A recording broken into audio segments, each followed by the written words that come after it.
Chapter 11. Affinity Ritual. A note from l-Ryn-l. Hi, thank you all for reading. I just wanted to let you know that I have finals this week and I will continue to try to write a chapter every day, but if I don't it is probably because I was busy doing that. Anyway, I really appreciate the few of you who are reading, it means a lot. Julius didn't know why he tried to copy Edwin. First off, he still didn't know what his affinities were. Secondly, he didn't understand the technique Edwin used in the first place. Julius had just wrapped his fist with mana, as he would if he were trying to levitate an object. Just this time, he was able to use far more mana than before, and so it visibly glowed. In all honesty, it would have been less humiliating if he had just missed his punch.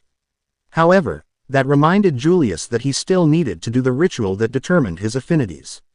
He had gotten so focused on testing his new abilities that he had forgotten that he needed to find out his affinities before he started to learn new techniques.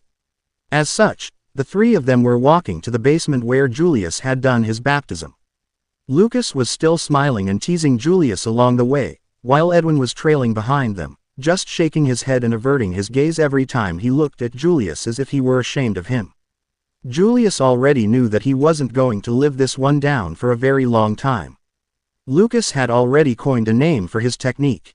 He was calling it Julius's Twinkle Strike, a very powerful skill that allowed its user to twinkle his fist before punching.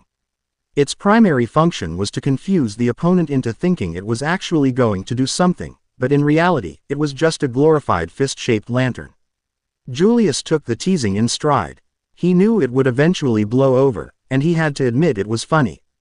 Once they had reached the beautiful chamber, Lucas immediately went to a cabinet in the corner of the room.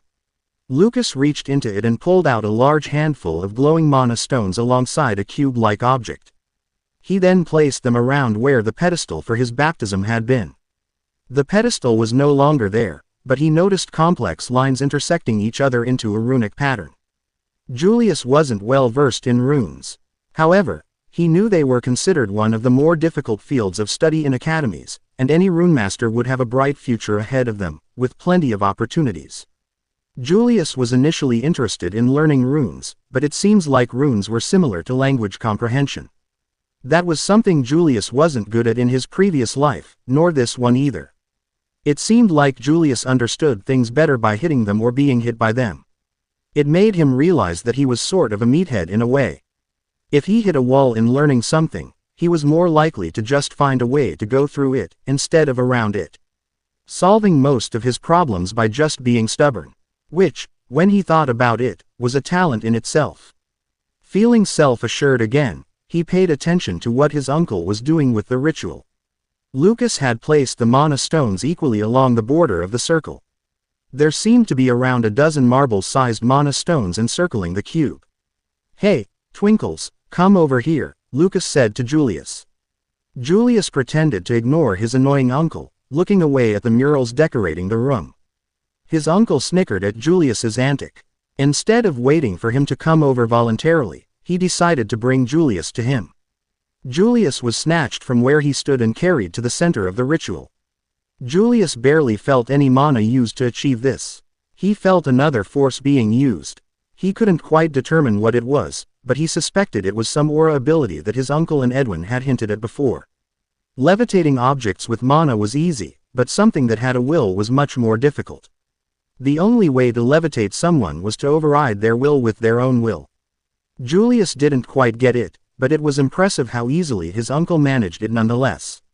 He guessed that was the power of a Tier 5. Now that Julius was placed within the center of the circle, sitting right in front of the cube, Lucas focused some mana to activate the runes of the ritual.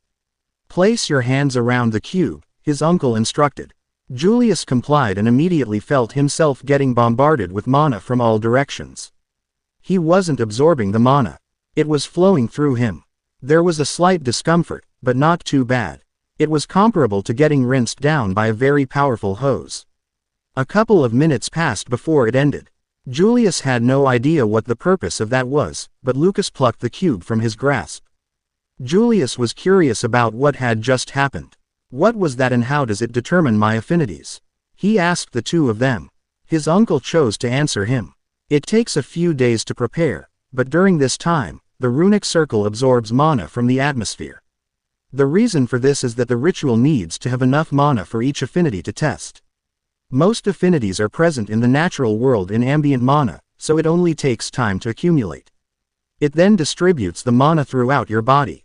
Then that is where the cube comes in. The cube is a device designed to measure how well you naturally respond to mana, thus revealing your affinities. So if I am understanding it correctly, the ritual is meant to pump me full of various mana, like fire mana or water mana. Then the cube senses how I react to each one and then measures my affinity to it. Right, Julius asked. It is much more complex, and there are thousands of interesting studies that describe it in a more detailed fashion, but yes, Lucas said. Wait, is that why controlling ambient mana is more difficult than your own?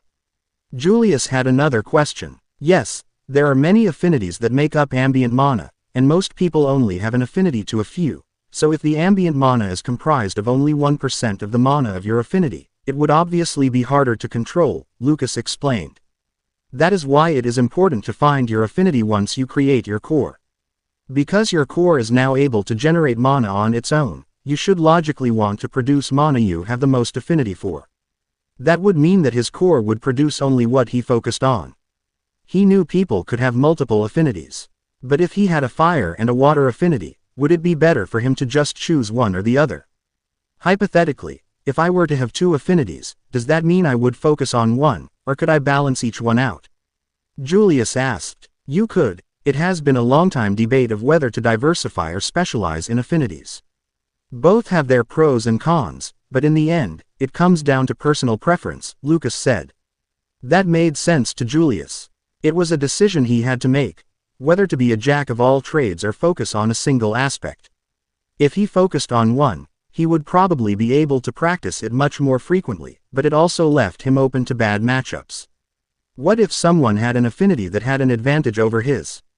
But if he diversified, he would have to split his focus on two different affinities. It was a tough decision with no clear answer. Wait a moment. Before I formed my core, I had to absorb ambient mana into myself to use it. So how did I manipulate it in the first place? Edwin, who was still there with them, decided to answer this question. When you take in ambient mana, your willpower automatically changes the mana into a suitable version for you. It is not efficient or better than mana of your affinity, but it is easier than normal ambient mana. Those things are the things you can learn when you leave to go to an academy. Lucas interrupted. If you don't have any more questions about the affinity ritual, let's get our attention back to your results. Julius was excited. He didn't have a clue what his affinities might be. He knew his uncle had the rarer sun affinity, which was a blend of light and fire mana, and Edwin had the shadow affinity, but he was curious about his own. Lucas inspected the cube, and once he interpreted it, he spoke. It seems like you have a high affinity to fire, life, and kinetic. You also have a medium affinity to water and air, as well as a low affinity for light. Julius was somewhat disappointed. Affinities were ranked as low, medium, high, excellent, and perfect. He was hoping for at least one affinity to be excellent, and praying for one to be perfect. With that being said, he couldn't be too disappointed. It was better than average. Most people had one affinity at high and only a couple of lower-rated ones. He had a total of 3 at high, another 2 at medium, and 1 at low. He wasn't surprised at his fire affinity, but life affinities were rare, and kinetic even more so. High-affinity life users were usually healers or supporters within a party, while kinetic users were rarely seen in the Empire. Most known users were from the northern parts of the continent, such as the Kingdom of Vald or the northern region, where some of their warriors had an affinity for kinetic abilities. While having a total of 3 high affinities was more than most people received. In reality, the majority would choose only 1 or 2 of the 3 affinities to create their path. Furthermore, having an excellent or perfect affinity would have practically guaranteed he was a top talent of his generation. Only a small percentage of people got an excellent affinity, and an even smaller percentage got a perfect affinity. However, with a population as large as the Empire's, that still meant there were hundreds of thousands of individuals with a perfect affinity within the Empire alone. So while it was an uncommon achievement, it wasn't unheard of. With that being said, just because you had a perfect affinity didn't mean you would rise to tier 5 with certainty. Affinities are useful indicators of how fast you can progress your path, but there have been times in history when people with medium or low affinities have become absolute powerhouses. Affinities could change over time with hard work or extreme circumstances. There was a famous story about William Crash, a rice farmer born in the empire with a low affinity for water. William would go on to become one of the strongest people on the entire continent. It was said that he had developed his affinity from low to perfect. It was never confirmed, but it gave rise to the idea that affinities weren't the end-all, be-all. They were simply one starting point on their path. Having a high affinity wasn't going to stop Julius from advancing. He might even be lucky for one of his affinities to become excellent over the years. If there was something that Julius was good at, it was that he always improved, no matter how small. Julius looked over at his uncle and Edwin, who were having their own discussion. He couldn't make out exactly what they were saying, but based on the few things he overheard, they were talking about his progression plan. Finally, they seemed to be in agreement, and both turned towards Julius. First off, congratulations. You have successfully become a Tier 1 and now have identified your affinities. That means you have officially begun your path, Edwin said. Also, don't be too worried about your affinities. I know you were hoping for an excellent or perfect affinity, but high in 3 of them is a good result as well. Especially, kinetic, a particularly rare affinity and one that suits your fighting style quite nicely. Lucas added. They were both being supportive. Even Edwin, who usually wasn't, was congratulating him. It would feel slightly more authentic if his uncle didn't have a perfect sun affinity himself, and Edwin had an excellent shadow affinity. But they were trying, and he had realized in his past life that sometimes trying was all that really mattered. On the bright side, he already had some early ideas about which affinities he would go with. He had pretty much decided he wanted at least 2. Julius's S-core was much more intense than others at this stage. He didn't quite know how much more, but based on how much he had to absorb and condense. Also, from what the 2 of them told him about other people's core formations, he could theorize that he had a much larger capacity than average. The small investigative probes he sent to his core felt like there wasn't an end to it.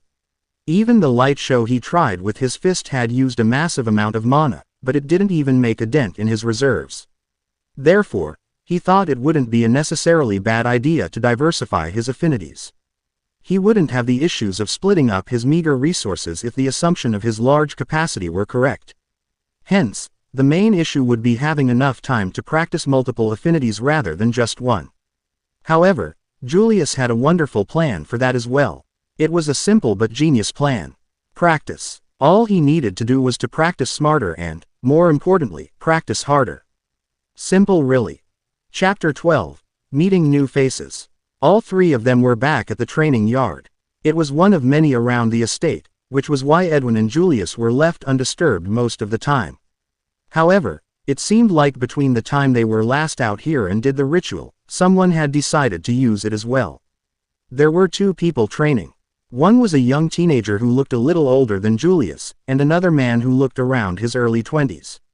The older man was carefully guiding the younger teen through some sword forms, correcting his feet and posture as needed. The 2 of them hadn't noticed Julius and the others, but Julius took the time to observe the younger one. While Julius wasn't an expert on sword fighting, he was still able to see gaps in the way the young teen moved around. The biggest thing that jumped out was how robotic and stiff the teen moved. It seemed like there was a specific number of forms to the style he was learning, but since he seemed relatively new to it, he wasn't able to smoothly transition between each form.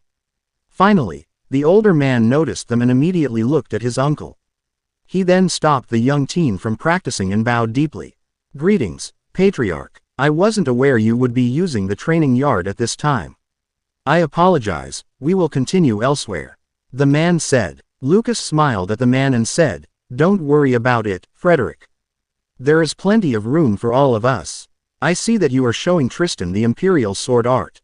The man, Frederick, smiled as he turned back to the teen. Yes, I am teaching my son the forms before he sets out to Goldencrest Academy. I know he will be taught the style once he begins his learning there, but I wanted him to get some familiarity beforehand. Lucas directed his attention to the young teen. Oh yes, I heard you managed to get into Goldencrest. Getting into one of the most prestigious academies is quite an achievement. Julius had heard of Goldencrest Academy. It was one of the more illustrious academies on the entire continent. There were also academies like Brightwood and Raiden that were spoken of with the same reverence, but many agreed that Goldencrest trained some of the continent's most powerful combatants. "So when are you two leaving?" Lucas asked them. "We are leaving tomorrow. The entrance ceremony takes place in several weeks, but I wanted to show Tristan around Heston beforehand," Frederick replied. Heston was a wonderful city located in the southeastern regions of the Empire, right off the coast. Surrounded by gigantic stone cliffs that protected it from the sea and the weather, it was a city famous for its beauty. Julius had read that the academy was named after the sunsets that were cast over the academy. It was said that when the sun crested the horizon in the morning, it would hit the golden structure of the academy and illuminate the early dawn with a gorgeous light, visible from miles away. Goldencrest was at the top of Julius's list of academies that he had really wanted to go to. However, Goldencrest was infamous for its high standards. They accepted only 1,000 or fewer students each year, and every student had either perfect or excellent affinities. Even those with excellent affinities had to go through extensive examination before acceptance. Only those with perfect affinities were guaranteed a spot at their school. It was probably going to be difficult since he only had high affinities. It wasn't that he thought he was weaker than the other students. However, most schools place a heavy emphasis on affinity. Although William Crash was an example of overcoming your affinity, in reality, there weren't many William Crash in the world. Suddenly, Julius was brought back to reality because someone was calling his name. He looked around and saw that his uncle was calling him over. His uncle probably wanted him to meet some of his family. Right then, he just realized that this would possibly be the first time he meets someone in his family other than Lucas. He didn't even get to say hello once to Gregor before Lucas erased him. "Julius, I want you to meet Frederick and his son, Tristan. Tristan is going to Goldencrest, so they are leaving tomorrow," Lucas explained to Julius. Julius had already decided to feed into his reputation as an odd boy beforehand. It was easier like this. People around the estate had already heard of his escapades, so they had some expectations already, and Julius wasn't going to correct them on it. He was amazed at how differently people treated and talked to him when they thought he was a little special. And based on how Tristan was looking at him like he would a cute pet, he had heard some rumors already. Plus, Julius found it amusing to mess with others like this. Putting on his acting hat, Julius walked over with an expression of awe on his face and said with a higher-pitched voice than normal, "Wow. You must be really strong, l-Ryn. I heard that only the best of the best make it in Goldencrest." Julius could see Edwin putting a hand to his face and shaking his head with spatial perception. Tristan clearly didn't know how he should react. On the one hand, his name wasn't l-Ryn. On the other, he was flattered because Julius was right. Only the best went to Goldencrest. Tristan had likely heard things about the son of the Patriarch's late brother. With a patient look, Tristan said to Julius, "My name is Tristan," emphasizing each syllable. "And, yes, only the best go to Goldencrest. I have dual excellent affinities for son and heir," Tristan stated proudly. To be fair, that was something to be proud of. Dual excellent affinities were highly desirable, and with the son being one of them, doubly so. Julius wasn't jealous in the slightest. Not at all. With that being said, Julius was slightly surprised to find out that Tristan didn't seem that bad. His uncle had told him stories about some of the other children around the estate and how spoiled they acted. If Lucas was to be believed, some of them were downright terrors. But Tristan could have also been acting nice because the house's patriarch was a few feet away. "You are so cool. I want to go to Goldencrest too when I'm older," Julius said. "Yeah, well, I wish you luck. The examination was brutal," Tristan said. Frederick, who was off to the side next to Julius's uncle, asked Lucas, "It seems like Julius has reached tier 1 already. Has he found out his affinities yet?" Lucas nodded his head and replied, "Yes, he has high affinities in fire, life, and kinetic." "Kinetic," Frederick repeated with a surprised expression. "That is quite a unique affinity, hard to train, but very rare." "No excellent affinities." Julius looked over at Tristan and noticed Tristan's face change slightly upon hearing that. It was known that those from established families had a better chance of developing an excellent affinity, but Julius wasn't considered a genius in that regard. But he was curious why Tristan had that reaction. Maybe he was disappointed at hearing of Julius's affinities. No, unfortunately not, his uncle replied. Yes, quite unfortunate, Frederick said with regret. But with his life affinity, he could have a future as a healer. The two of them continued to talk about small things, and with Tristan paying attention to their conversation, Julius found an opening to leave quietly. He went over to Edwin, who was off to the side, and looked at him with pleading eyes. Edwin, being the smart man he was, knew what that look was for. Sighing dramatically, he took Julius over to the other side of the yard and sat him down. Julius wanted to learn how to generate his affinity attribute mana. He could feel multiple distinct mana signatures in his core, but he didn't know what to do with them. Luckily, Edwin already predicted what he was going to ask. The main thing you have to do is identify which mana is which. After that, it becomes a decision on what types you want to keep in your core. Edwin explained to Julius, I was thinking about keeping fire, life, and kinetic. What do you think? Julius asked Edwin for his opinion. I wouldn't keep kinetic. It is undoubtedly a versatile affinity, but House Hyperius doesn't have the resources to help you. I also don't know if the academies have much on it either. Take it from someone like me who chose Shadow even though there wasn't much on it. Julius had thought about that. There weren't many places he could learn about kinetic energy. It would just be him blindly finding his way. However, he thought that maybe with his knowledge from his previous world, there was a better chance of understanding it. He also liked the idea of 3 mana types, instead of 1 or 2. He always believed 3 was a lucky number. I'm going to keep all 3. I believe that I can find a way to make it work, Julius said with more confidence than he really felt. Okay, Edwin said. Julius expected more of an attempt to convince him otherwise. I don't think it is a bad decision. If you find a way to do it, kinetic energy will fit you very well in the later stages of your path. Also, in the end, it is a personal preference, and I made the same decision. Edwin said. Julius nodded at Edwin, thank you for understanding. Julius then started to meditate, using focus to concentrate on each mana signature. He noticed that each one had a distinct feeling, and some were much more noticeable than others. For example, his fire affinity was obvious. It was hot, almost burning him when he touched it with his senses. Another that stood out was a soothing light that exuded a vibrancy of life and hope. He could instantly tell it was his life affinity. Kinetic energy, on the other hand, was difficult. If he didn't already know it was kinetic energy or not, he wasn't sure he could guess it. The best way he could describe it was forceful. He could feel it vibrating with energy, just waiting to be released. He also took the time to feel his other affinities. He checked his water and air affinities and realized why your affinity rating mattered so much. Compared to his other high affinities, they both seemed dull.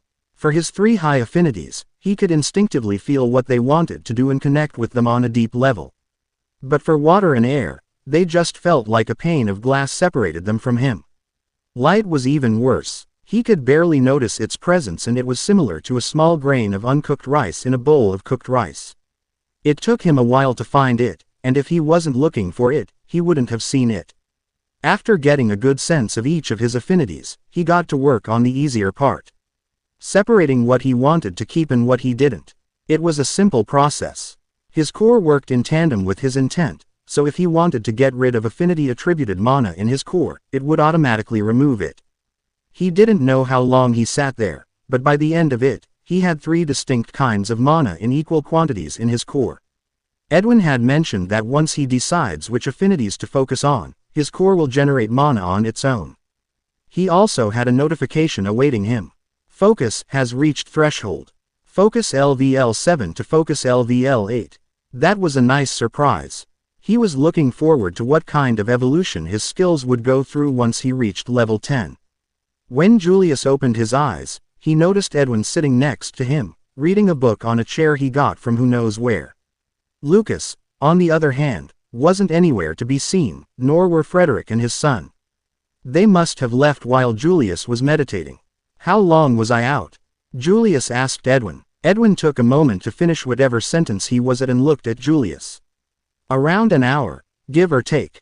Not too bad, we still have time before dinner. Wanna spar for a bit? Julius asked with a smile. Edwin didn't say anything in return, but he did stand up and touch the chair with his hand. The chair then disappeared into what was probably some sort of spatial storage device. Edwin then walked over to the center of the yard and waited for Julius. Julius didn't waste much time and joined him. They started slow, like usual. Then they quickly picked up the pace. Julius was still amazed at how well his body felt and reacted now that he had formed his core. It was still challenging to keep up with Edwin because he had adapted his strength to better match Julius. However, unlike their usual spars, where neither spoke until after an exchange, Edwin was constantly advising Julius, even while throwing punches or avoiding strikes. Your kinetic affinity goes well with your current style of fighting. You just need to figure out how to infuse your strikes with it now, Edwin said while demonstrating how he infused his own fist with shadow mana before lashing out, trying to hit Julius with it. You have 3 different affinities, which are going to be difficult to train. But I'm not worried about that. You have the work ethic to pull it off. The real struggle is going to be combining your use of the 3 of them. Edwin finished saying before using a tendril of shadow mana to trip Julius's leg and land a hard kick to his side. Even as Julius landed on the hard ground, Edwin continued his advice. I would start with a basic idea for each of them. Fire can be your long to mid-range attack, kinetic can be your close range, and life can be your utility. Eventually, you will learn to use all of them regardless of the situation. We can work on your fire later, right now let's focus on the other 2. Julius managed to find his way back to his feet with a grunt. Grab a hold of your life mana, and try to infuse it into your body. Try concentrating on the thought of it rejuvenating and healing you, Edwin commanded Julius. Julius did as he was instructed. He controlled some life mana and directed it to permeate his entire body while thinking of each unit of mana healing his cells. It was easy to imagine. After all, Edwin had been healing him for years. Julius realized that Edwin, when healing him, wasn't quite using life mana before. Julius's life mana was much more invigorating than Edwin's mana. It was like he was dunked in an ice bath. His body still hurt from the thrashing, but he didn't feel as tired anymore. It was a small but noticeable difference. Chapter 13, Late Night Tribulations. Learning how to use life mana on himself was much easier than learning to use the kinetic mana or energy. The most difficult part of it was timing the release of the kinetic force with his strikes. It wasn't like life mana, where he could just infuse every part of himself with it. No, kinetic mana needed to be accumulated and then released. Even after a couple of hours of practice, Julius hadn't managed to successfully deliver a strike with kinetic mana. Frustrated, Julius chose to take a break for the day. Being stubborn could sometimes be a blessing, but a curse at the same time. He needed to try again tomorrow with a fresh head. So after dinner, he found himself outside in the training yard by himself. He was going to try using fire mana this time, and he didn't want to risk setting his room on fire. At least here, not much to burn down, only stone and dirt. Julius sat down and began focusing on the task at hand. Fire magic was supposed to be relatively easy to use. It was an affinity highly desired for combat because of its offensive potential and ease of learning. The hard part was controlling the flames with any measure of success. He started to gather fire mana from his core with an obsessive single-mindedness. He wasn't going to fail again today. Once he accumulated enough mana, he willed it to ignite. For a moment, nothing happened. The mass of fire mana just sat there idle. Gritting his teeth, he pushed hard, visualizing a spark that ignites the fire mana into an explosion of flame. Then there was a huge release, and a pillar of fire blasted right in front of his face and up to the night sky. He flinched backward and dove out of the way. Julius had been inches away from burning his face off. He was so worried about just creating fire magic that he didn't even think about where it was going to go. Getting back to his original position, he took a deep breath. Once he calmed himself, he tried again. This time, he used about half the amount. It came much more easily, and he immediately felt he could ignite it whenever he wanted. However, unlike last time, he imagined a spike of flame constructed from the fire mana. What appeared was an uneven red stick that wobbled in the air. It was a start at least. He tried to carefully fix the shape. He didn't want to accidentally release the volatile fire mana that it was made up of. At first, He tried to change the shape after putting a dozen feet between him and the stick-like mana construct. Unfortunately, it seemed to become much harder to manipulate its shape the farther away he got. At last, he got closer to the scary fire stick and began to change its shape. He handled it like a newborn baby. The last thing he wanted was for it to explode in his face again. With a tight grip around it, he could feel the fire mana slowly dissipating. Thinking for a bit, he started to feed more mana into it. He concentrated on making it more uniform across the length. Ever so slowly, the uneven stick turned into a red pencil-like object. It wasn't pretty by any means, but at least now it looked like it could fly through the air.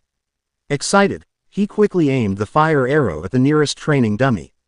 The dummy was made of wood and reinforced steel, so it was a good target to see how it was. Julius focused on making it fly toward the target and then explode. The results were anticlimactic. He had imagined an arrow of fire launching through the air and exploding the dummy into pieces. Instead, the arrow of fire was still moving at the pace of a slow jog. It would be a wonderful technique if his opponent were a turtle. Julius needed it to go faster. Once the arrow of fire landed on the target, an explosion erupted with a bang. It had scorched the dummy pretty badly, leaving some burn marks over the surface. Power-wise, it was far beyond what he thought should have been possible for his rank. It might have been the result of condensing his mana so much before he formed his core, but he didn't have anything to compare it to. He certainly felt like his mana was potent and still hadn't come close to emptying it, but he had no context. While the power was impressive, the speed was atrocious. It moved like a fat slug crawling across the floor. But he had an idea about what he could do to fix that. He believed that he was controlling the mana too tightly. It felt as if he was guiding the mana to the target, not releasing it. With a brand new idea in mind, he tried again. This time, he carefully formed a much smaller bullet-sized construct. It barely took any mana to form. Then he envisioned what he wanted it to do. He wanted to recreate a bullet being fired from a rifle.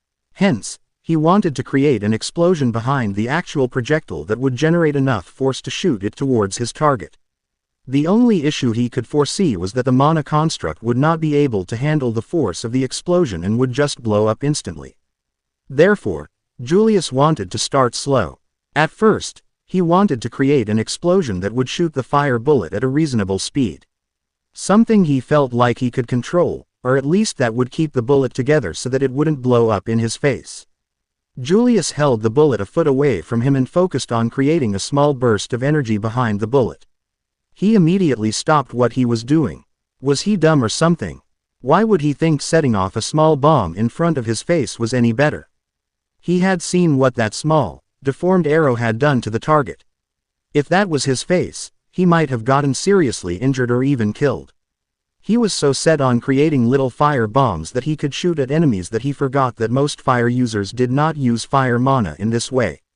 The typical way fire mana was used followed how he had used it the first time. Others would manifest streams of fire towards their enemy, similar to a flamethrower. It wasn't until they reached Tier 2 that they began using more advanced techniques, such as a fire bolt. He felt stupid. Here he was, late at night, practicing deadly techniques that could blow him up, without Edwin or anyone to look over him. He may have a life affinity now, but it wasn't anywhere close to good enough to heal from third-degree burns. He realized he had been impatient for so many years, not being able to use magic, and he was getting way ahead of himself. Mentally reprimanding himself that magic wasn't a toy, he slowed down and practiced just igniting fire as he did before. He started with small amounts that he would then release outward, careful not to burn himself. He had to admit to himself that while he wasn't making firebombs, he was having a lot of fun. After a while, he was experimenting with how various shapes of fire mana would create different flames. He was so focused on playing with his fire that hours passed by without him realizing it. By now, he had become more familiar with the steps of gathering and igniting, and the process had become more cohesive. Julius was now able to summon fire over his palm without burning himself at will. He could also maneuver it with increasing precision. At the moment, he had split the fire into several thin ribbons and was trying to recreate complex shapes like a double helix, or even animate little stick figures. They weren't pretty, but he thought if someone were to see it, they would have a good guess of what it was. Julius didn't quite comprehend it, but he started to see how far along his mana manipulation had come. He didn't have the skill, so it was hard to measure his progress. Nevertheless, he still remembered how hard it was to form a simple triangle with mana when he first started. If his first attempts were like a toddler learning to write, the current him was incomparable. He was curious what his skill level would have been if he had the skill. He was confident it would have reached its first rank by now, getting a neat upgrade, and a small part of him regretted not going with mana manipulation. But he knew that in the long run, he would be better off not leaning on the crutch of the skill. He had felt what the skill was like. It was comparable to focus, and it practically did half the work by itself. With mana manipulation, he might not have spent as much time challenging himself to find ways to improve. His creativity and connection with mana had been the main benefits of using it naturally. Julius didn't know what time it was, but he checked how much mana he had left in his core. He was still full on his life and kinetic mana, but his fire mana was at just under 50%. Honestly, way more than he would have thought after such extensive practice. With that being said, he wasn't using large amounts at a time, and whenever he could, he would try to recycle as much as he could back into his core. So he could see why he still had so much left. In any case, Julius felt like it was a productive night and had improved by a large margin. He was very happy with himself. He didn't know that playing around with fire could be so entertaining. But it was about time to head back in and go to sleep. He still had early training with Edwin after all. As he got up from his position in the training yard, he looked around, taking in the beautiful crisp night air. There weren't any clouds obscuring the night sky and the dazzling stars. It was late at night, so many of the lights were turned off around the estate, and it was hard to see where he was going. Therefore, he turned on spatial perception to find his way back to his room. Once he entered the wing where he, his uncle, and Edwin lived, Julius felt something. It was a tingling sensation that crept up his spine. The dark hallways that were only lit with the occasional glow of mana lamps were quite eerie when he noticed them. He shouldn't be scared. After all, he wasn't actually a kid and knew there weren't monsters hiding in the walls anymore. Despite that, he still activated spatial perception to the limit, just to make sure. He knew he was being paranoid, but it was good practice anyway, he told himself. However, he picked up something at the edge of his senses. A mixture of nervousness and curiosity went through him. He intensified his ability and directed it toward where he detected something. It was a figure hiding in the shadows down the hall. Julius froze in terror. His heart just stopped, and his stomach felt like someone had just stabbed an icy dagger right into it. A worker? No, there are never any around this time of night. Even if they were, why are they hiding in the shadows? If I didn't have spatial perception, I would not have ever noticed them. An intruder? How did someone make it inside the mansion? Even getting into the estate should be impossible. 1,000 questions and no answers ran through his head. He didn't know whether the person was watching him. Should he pretend that nothing was wrong? Or should he confront him? No, confronting is a really bad idea. If the person was hostile, there was nothing Julius could do.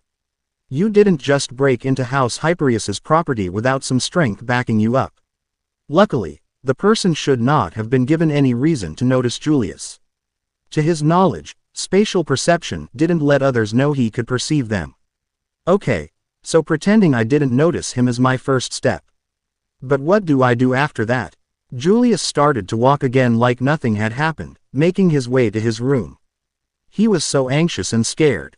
What if the person thought Julius was suspicious anyway and decided to come out of hiding to silence him? Julius swore the person could hear his heart pounding in his chest from where he was. His legs were shaking from the fear and adrenaline coursing through him.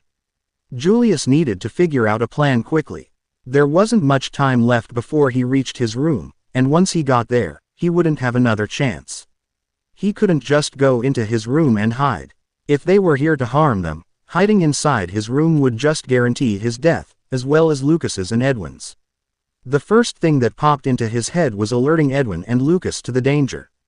With panic-filled desperation, he pushed spatial perception to its limits, trying to see what was happening in his uncle's and Edwin's rooms. He could make out both of their bodies sleeping in their beds. Unfortunately, he also noticed several more figures outside their hallways. They all seemed to be surrounded by some sort of shadow mana, hiding their presence. Julius wouldn't be able to reach their doors without being seen by the intruders. How was he going to wake them up without grabbing attention? He purposefully slowed his walk to give himself more time to think about what he could do. Yet, Julius wasn't able to come up with anything. The only plan he could come up with was to get as close as he could to their rooms and shout as loud as he could. It wasn't much of a plan. Honestly, it was a shit plan. But he had nothing else. Julius took a slow breath and steeled himself. He needed to use spatial perception and pay close attention to the intruders' movements. It was essential to get as close as he could before they noticed something was up. If he could get to either Lucas or Edwin, he would have a much better chance of surviving. But Julius suspected that they would try to kill him before he could reach the door.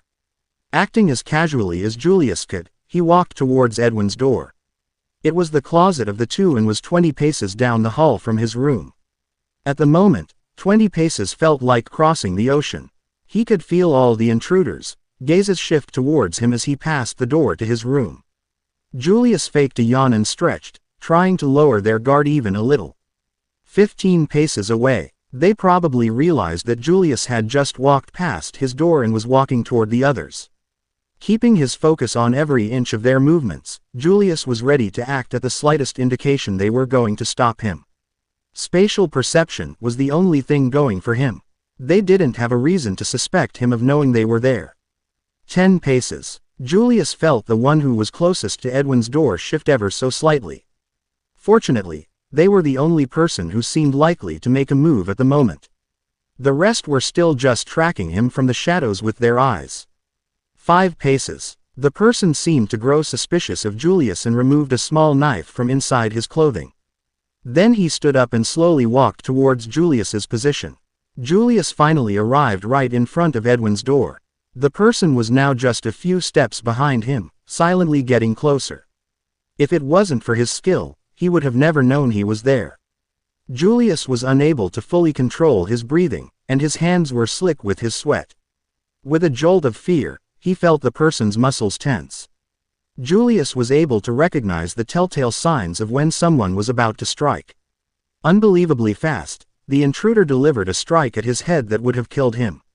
Luckily for him, Julius, already moving, he threw himself down, supporting his hands on the door, and launched a kick at the intruder's face. Julius hadn't managed to time a kinetic strike a single time today. However, when everything was on the line and he was on the edge of death, Julius delivered his first kinetic strike. Julius didn't hold back whatsoever. He loaded as much mana into his leg and blasted it into the intruder's face. The force of the kick knocked the intruder only a few feet back, surprising him more than actually hurting him. Julius, on the other hand, felt like he just kicked a steel wall. The recoil of the strike threw him headfirst into the wooden door to Edwin's room. The door was unable to take it, and the hinges blew off the door. Julius was thrown into the middle of the room, dazed from breaking the door with his face. It was only by instinct that he was saved from the follow-up from the intruder. He still had residual kinetic mana left in his leg and used it to literally throw himself away from the knife coming for his throat. Even though he moved before the man even struck, the knife still nicked him right under his chin. However, he was unbalanced now and in no position to evade the next attack. The extreme usage of kinetic mana had left his legs a painful mess, and he couldn't move. But he wouldn't go out quietly. Not like before. While he would undoubtedly die again, he would go out fighting this time. In his final seconds, time slowed to a crawl. Julius didn't have anything else on his mind except to compress as much fire and kinetic mana as possible. To the outside world, it seemed like in the blink of an eye a violet-colored orb of mana was created and shot out. Julius, all the while, could only stare at the knife that was heading straight at his eye. Beyond the edge of the knife, he could see the surprise and fear in the assassin's eyes behind their mask. "I gave it my all," he thought to himself with a pained grin. Chapter 14, Survival. Right when he thought he was done for, Julius was grabbed from behind and tossed out of the way of the knife. In the chaos, Julius had completely forgotten to wake Edwin up. Luckily, It seemed that breaking down his door was sufficient to wake Edwin from his slumber. Edwin, after getting Julius out of the way, quickly attacked the intruder. Julius couldn't follow their movements. However, a split second later, Edwin had a blade of shadow mana rammed through the chest of his opponent. The assassin never had a chance. Seeing the commotion from Edwin's room, Julius sensed the other assassins converging on it from their hiding places. The violet orb of mana didn't make contact with his attacker. It was much faster than his previous constructs, but it was still too slow to hit a high-tiered opponent. Yet, it seemed that Lady Luck was on his side, and the orb, missing his intended target, was heading directly towards the doorway, where the assassins were now running. The mass of violet mana hit the chest of the first assassin just as he was turning into the room and detonated. Unlike his earlier kick on the first intruder, this attack did much more damage. The combination of condensed fire and kinetic mana created a lethal explosion that ripped through the defenses of the assassin. The orb that Julius created wasn't a technique that focused on elegance or efficiency. It was a construct that had one purpose: to destroy anything in its path. That said, Julius was still only Tier 1, so hurting someone who was probably Tier 3 or 4 was next to impossible. It was already insanely difficult to fight up to Tier 2 as a Tier 1, and the disparity between ranks only increased as you advanced. That was why it was so surprising to see how effective his attack had been against a much superior opponent. The assassin was enveloped in the explosion and was blasted out of the doorway and through the walls of the building, leaving a human-sized crater in its wake. The hallway didn't remain unscathed either. The surroundings of the explosion destroyed everything around it, and the wall connecting Edwin's room to the hallway had turned to rubble. Julius could only hear ringing in his ears from the shockwave of the blast. The chaos Julius had caused gave Edwin a few moments to get his bearings. Edwin took a quick look around at the intruders still converging on them and immediately sent out a wave of shadow mana. It hit the group, and they all swayed as if they were drunk. It seemed like the purpose was only to disorient the assassins because Edwin instantly turned to the wall that connected his room and Lucas's and blew a large hole through it. Julius understood what Edwin was doing. He was trying to get to Lucas's side, knowing that he was probably the intended target. The other room had a similar scene playing out. Apparently, Lucas had heard the noise as well and woke up. However, around 10 attackers were in the process of trying to kill the Patriarch, compared to the 4 who were in Edwin's room.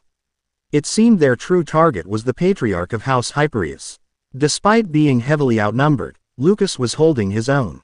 His uncle had a thick, golden barrier of sun mana protecting him from the assassins' bombardment. He was also simultaneously tossing out golden blasts whenever he could. Unfortunately, it seemed like the assassin knew about his uncle's abilities and had prepared accordingly. 3 attackers with pitch-black shields stood in front of the others. These shields were able to absorb Lucas's blasts with ease. It was almost like they were consuming the light out of the blasts. It seemed like they had come well prepared. It was well known that Sun Affinity users were much more powerful during the daytime. It was also why they probably tried to assassinate Lucas at night. Therefore, they thought they had the best chance of success if they attacked him when he was weakest and defenseless in bed. Still, the assassins weren't making much headway into breaking Lucas's defenses. To Julius's surprise, Edwin grabbed him by the arm and whipped him over to Lucas's feet. His uncle expanded his barrier a bit, so Julius was safe from any stray shots. Edwin, on the other hand, promptly disappeared and reappeared directly behind the attackers. Within a blink, he took out one shield user with a blade to the back of their throat and disappeared again before half a dozen strikes landed on his location.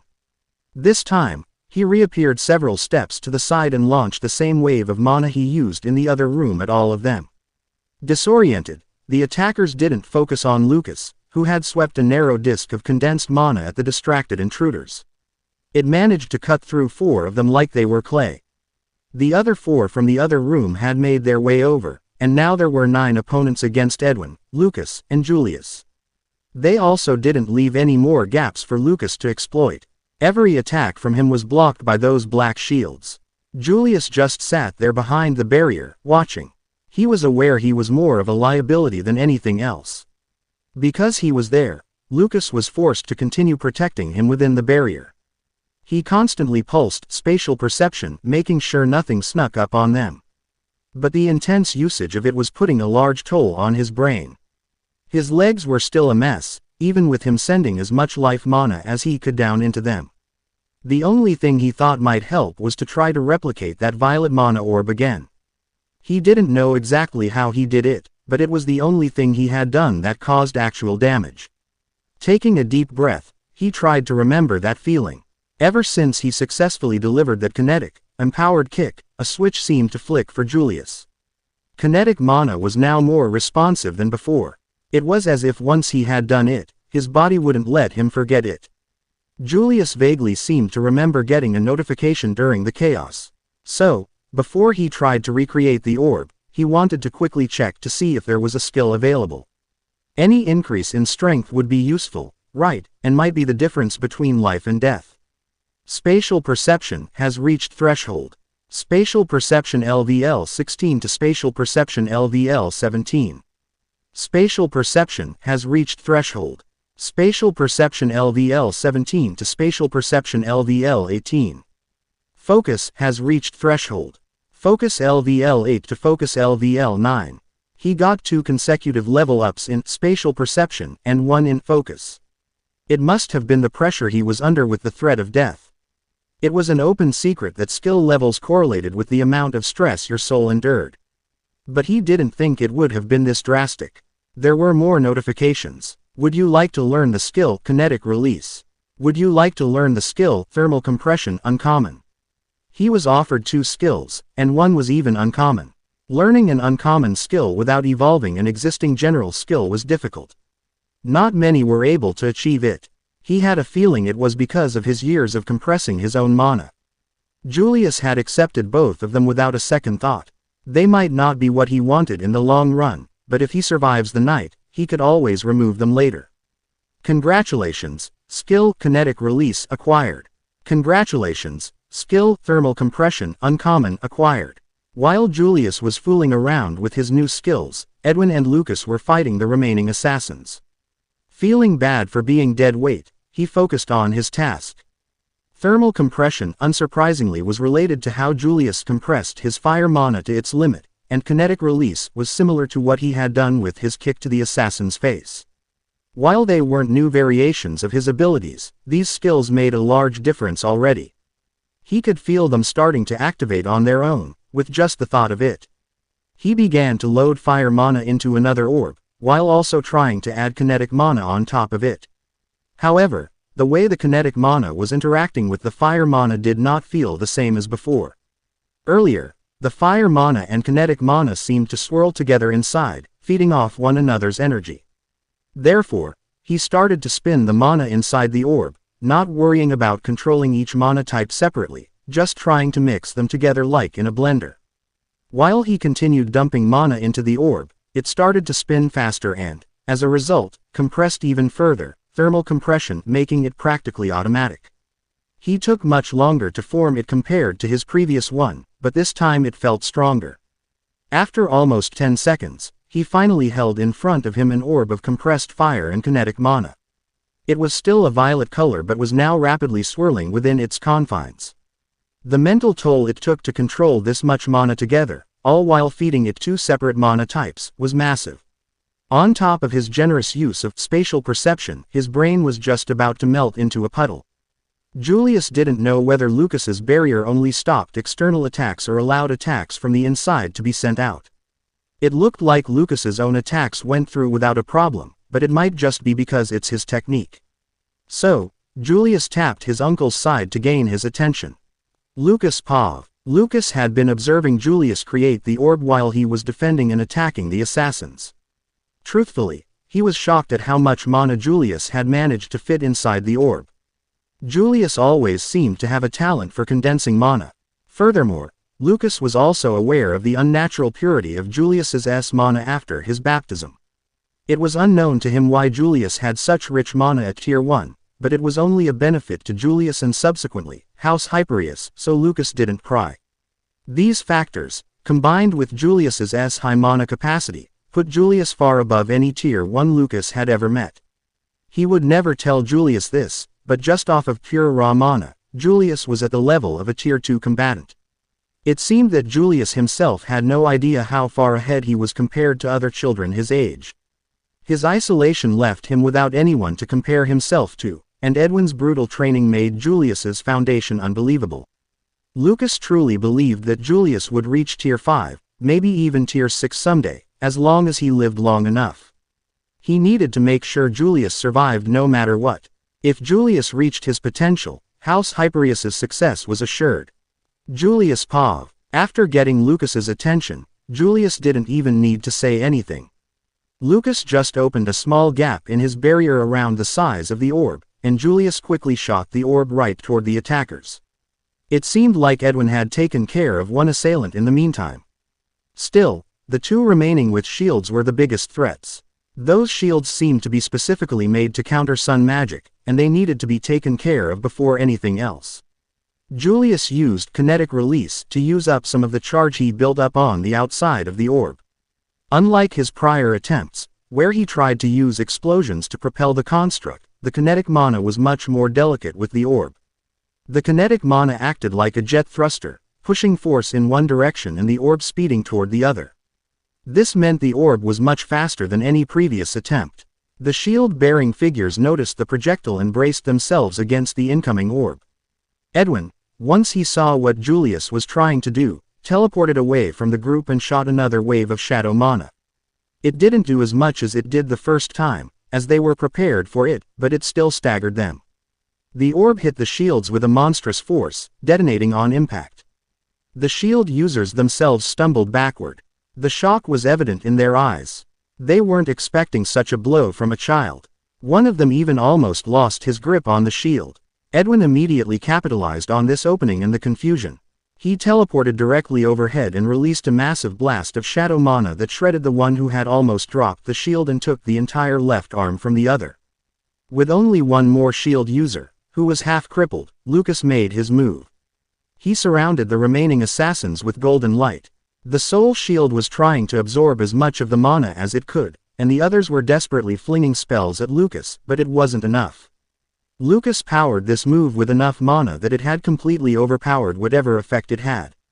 Once, the entire group was enveloped in the thick aura, Lucas released his technique on them. In a similar fashion to what happened to Gregor, a divine beam of light enveloped them. This time, Julius could feel the heat and oppressive force it constrained. Every single one of them was vaporized. Nothing but ash and several pieces of equipment survived its wrath. Just like that, it was over. Julius was exhausted. He had a lot of mana, but those two orbs took everything out of him, and it would take several hours before he could regenerate his mana. Only that Edwin and Lucas didn't look like they thought it was over. They were still on edge and prepared to fight more. Their instincts were proven correct as Julius could see through a hole in the wall to the outside and saw a layer of blue mana sealing off the entire section of the mansion they were in, like a dome. They were trapped. He heard Edwin curse under his breath. Lucas let out a soft sigh as well. They somehow activated the property's wards, and now we can't leave. I wondered how they got in, but now it makes sense. Lucas said, "You think someone betrayed us?" Edwin asked Lucas. Yes, they had to have someone on the inside let them in and then give them access to the wards. It probably took them a long time, too. Otherwise, I would have seen signs of tampering. What does that mean for us? Julius asked the two. Neither replied, but that was an answer in itself. It didn't look good for them. The ones that attacked us were probably expecting to catch us off guard in our sleep. Honestly, they would have if you didn't wake us up, Julius. Those shields were made to counter my skills, and they would have eventually whittled me down. We are alive because of you, Lucas finally said to Julius, ruffling his hair. The realization of how close to their deaths hit Julius. One false step, and they could have died. Not that they were out of danger yet. It seemed like they were still in a bad situation.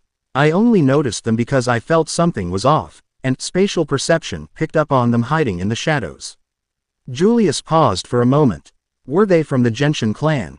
Lucas nodded his head. Yeah, I expect one of our enemies, maybe Duke Grayson, hired them for this job. Edwin spoke up. We should head towards the emergency teleportation station. They shouldn't know about it, and they might think we are trapped inside. The only worry is that the wards might interfere with any long-range teleportation. With that said, it is still our best chance. Where will it send us?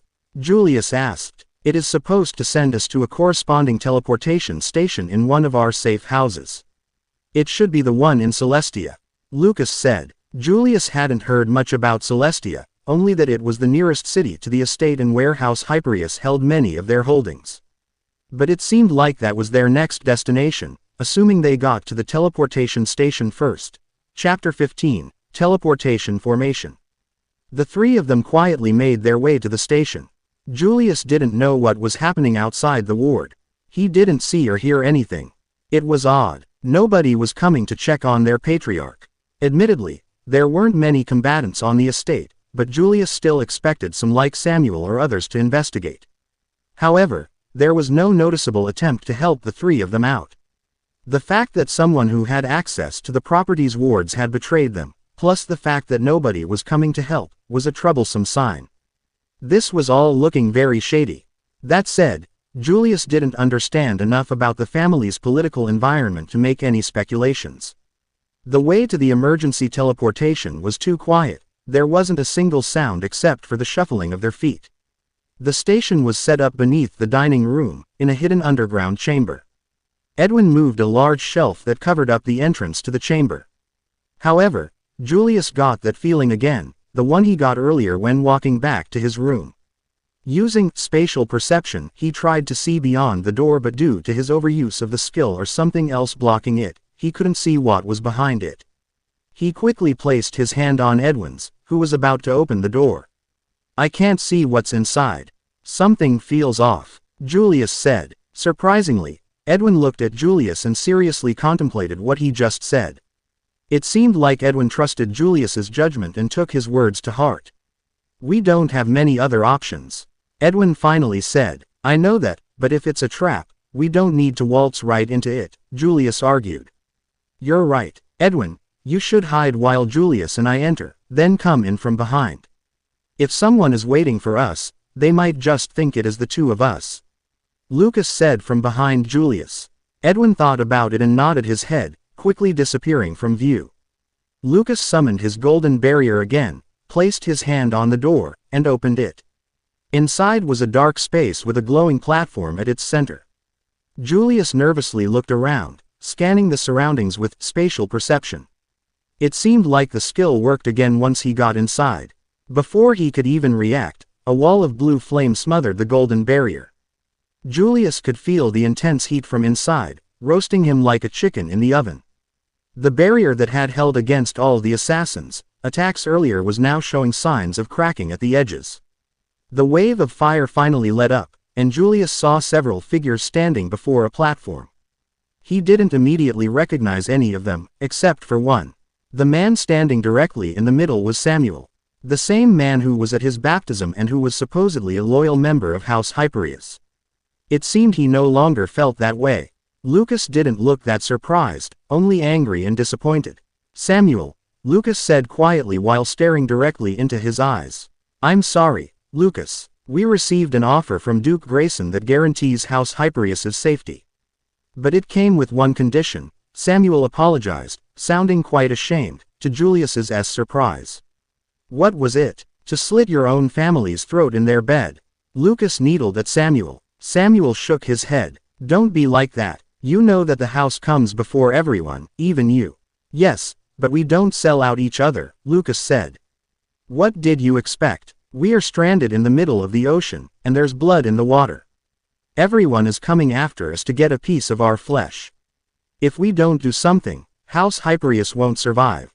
This was the only way, Samuel said heatedly. No, it was just the easiest way, Lucas said disappointedly. A flash of guilt went across Samuel's face. You're right, it was the easiest choice, but that doesn't mean it isn't the best one.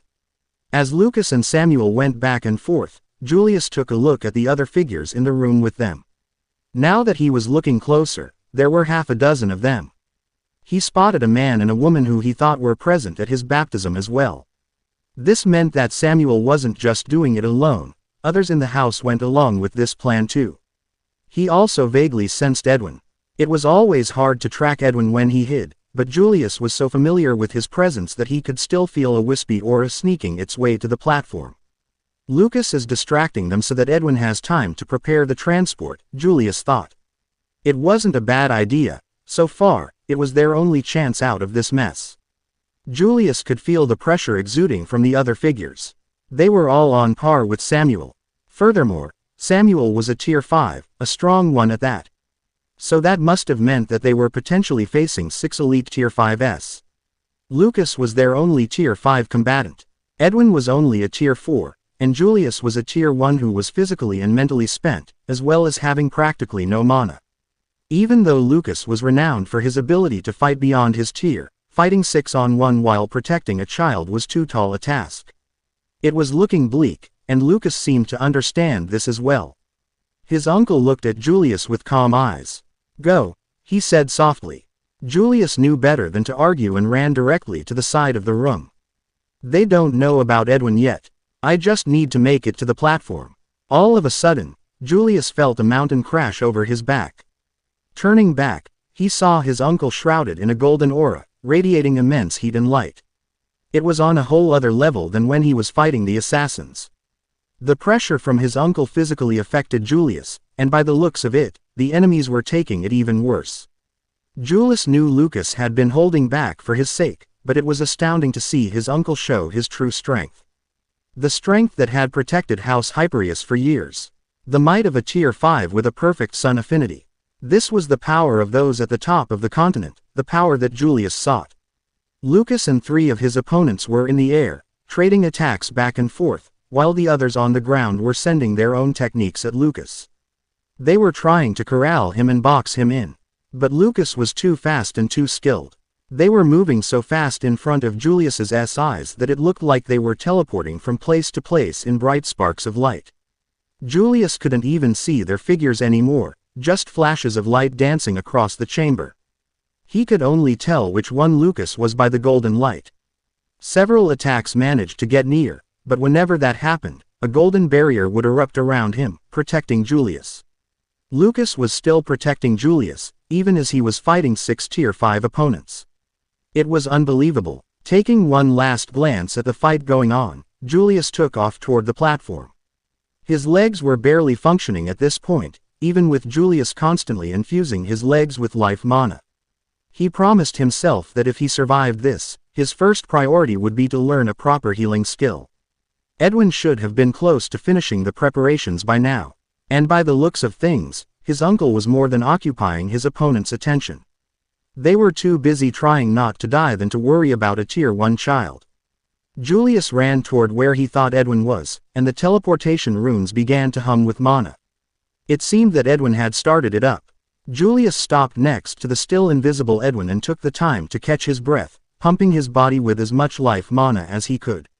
It was the only mana he had left, but it was too slow to heal his injuries, only staving off the worst of his exhaustion.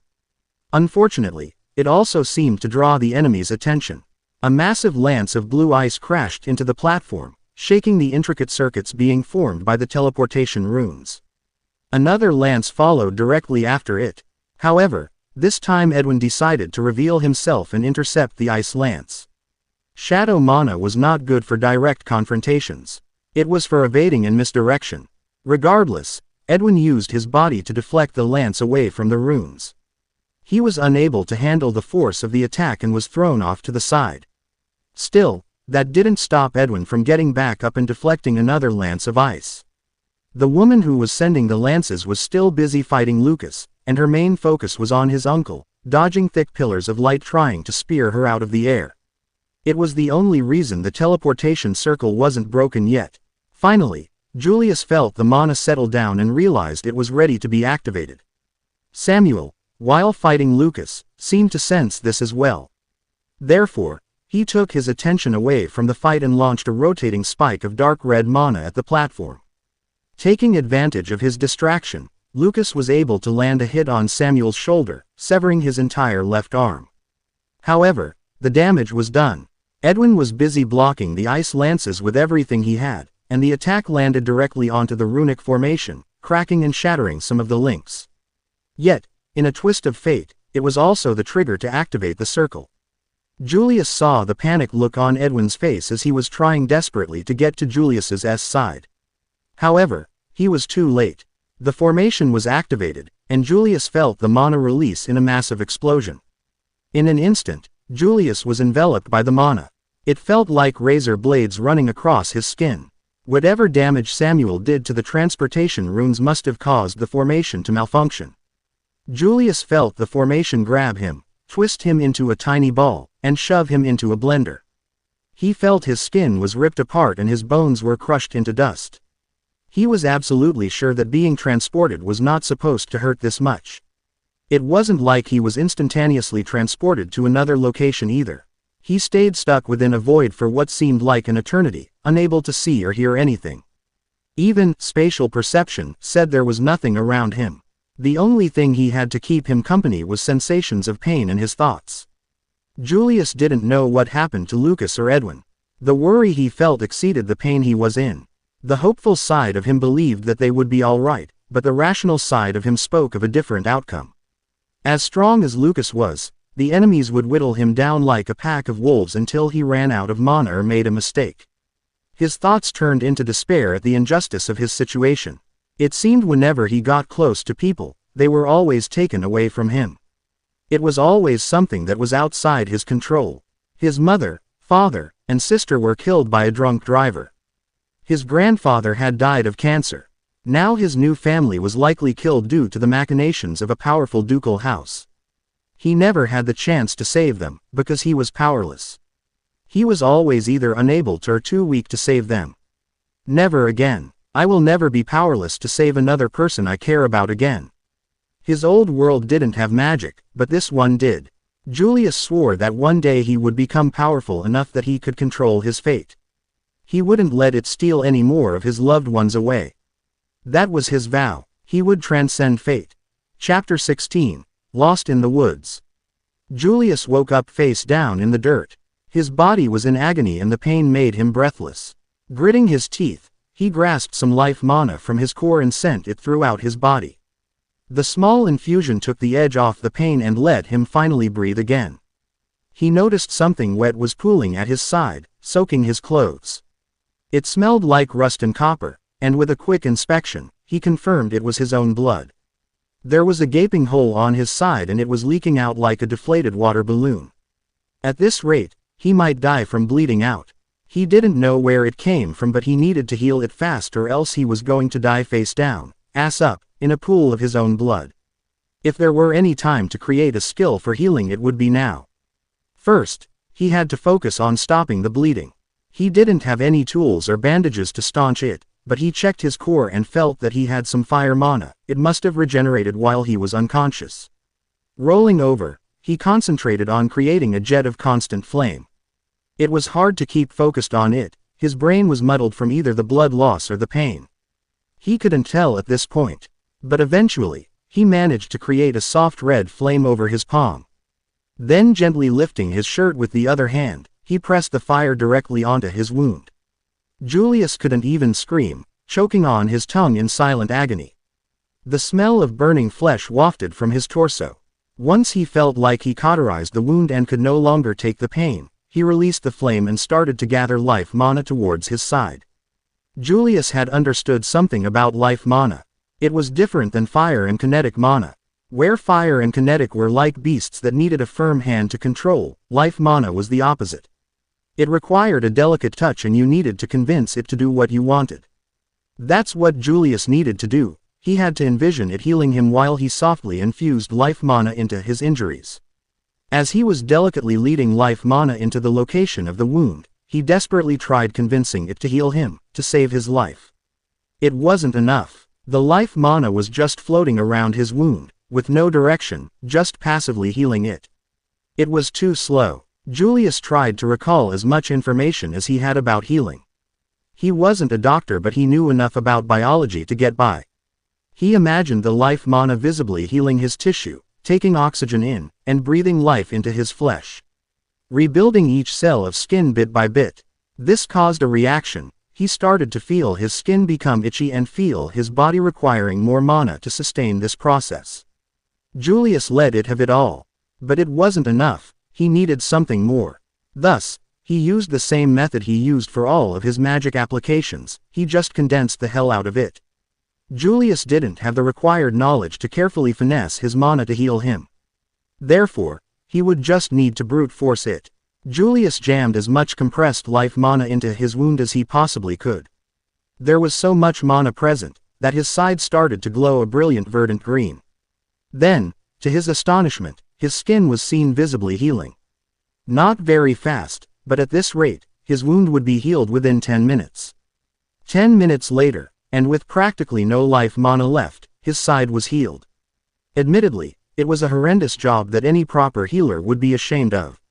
His skin was left horribly disfigured with burn scarring all across its surface. It was a patchwork of ugly healing at best, but it got the job done. He also got a notification along with it. Would you like to learn the skill, Heal? It seemed that Julius would finally get that healing skill he was desperately wanting. It would have been more useful 10 minutes ago, but better late than never.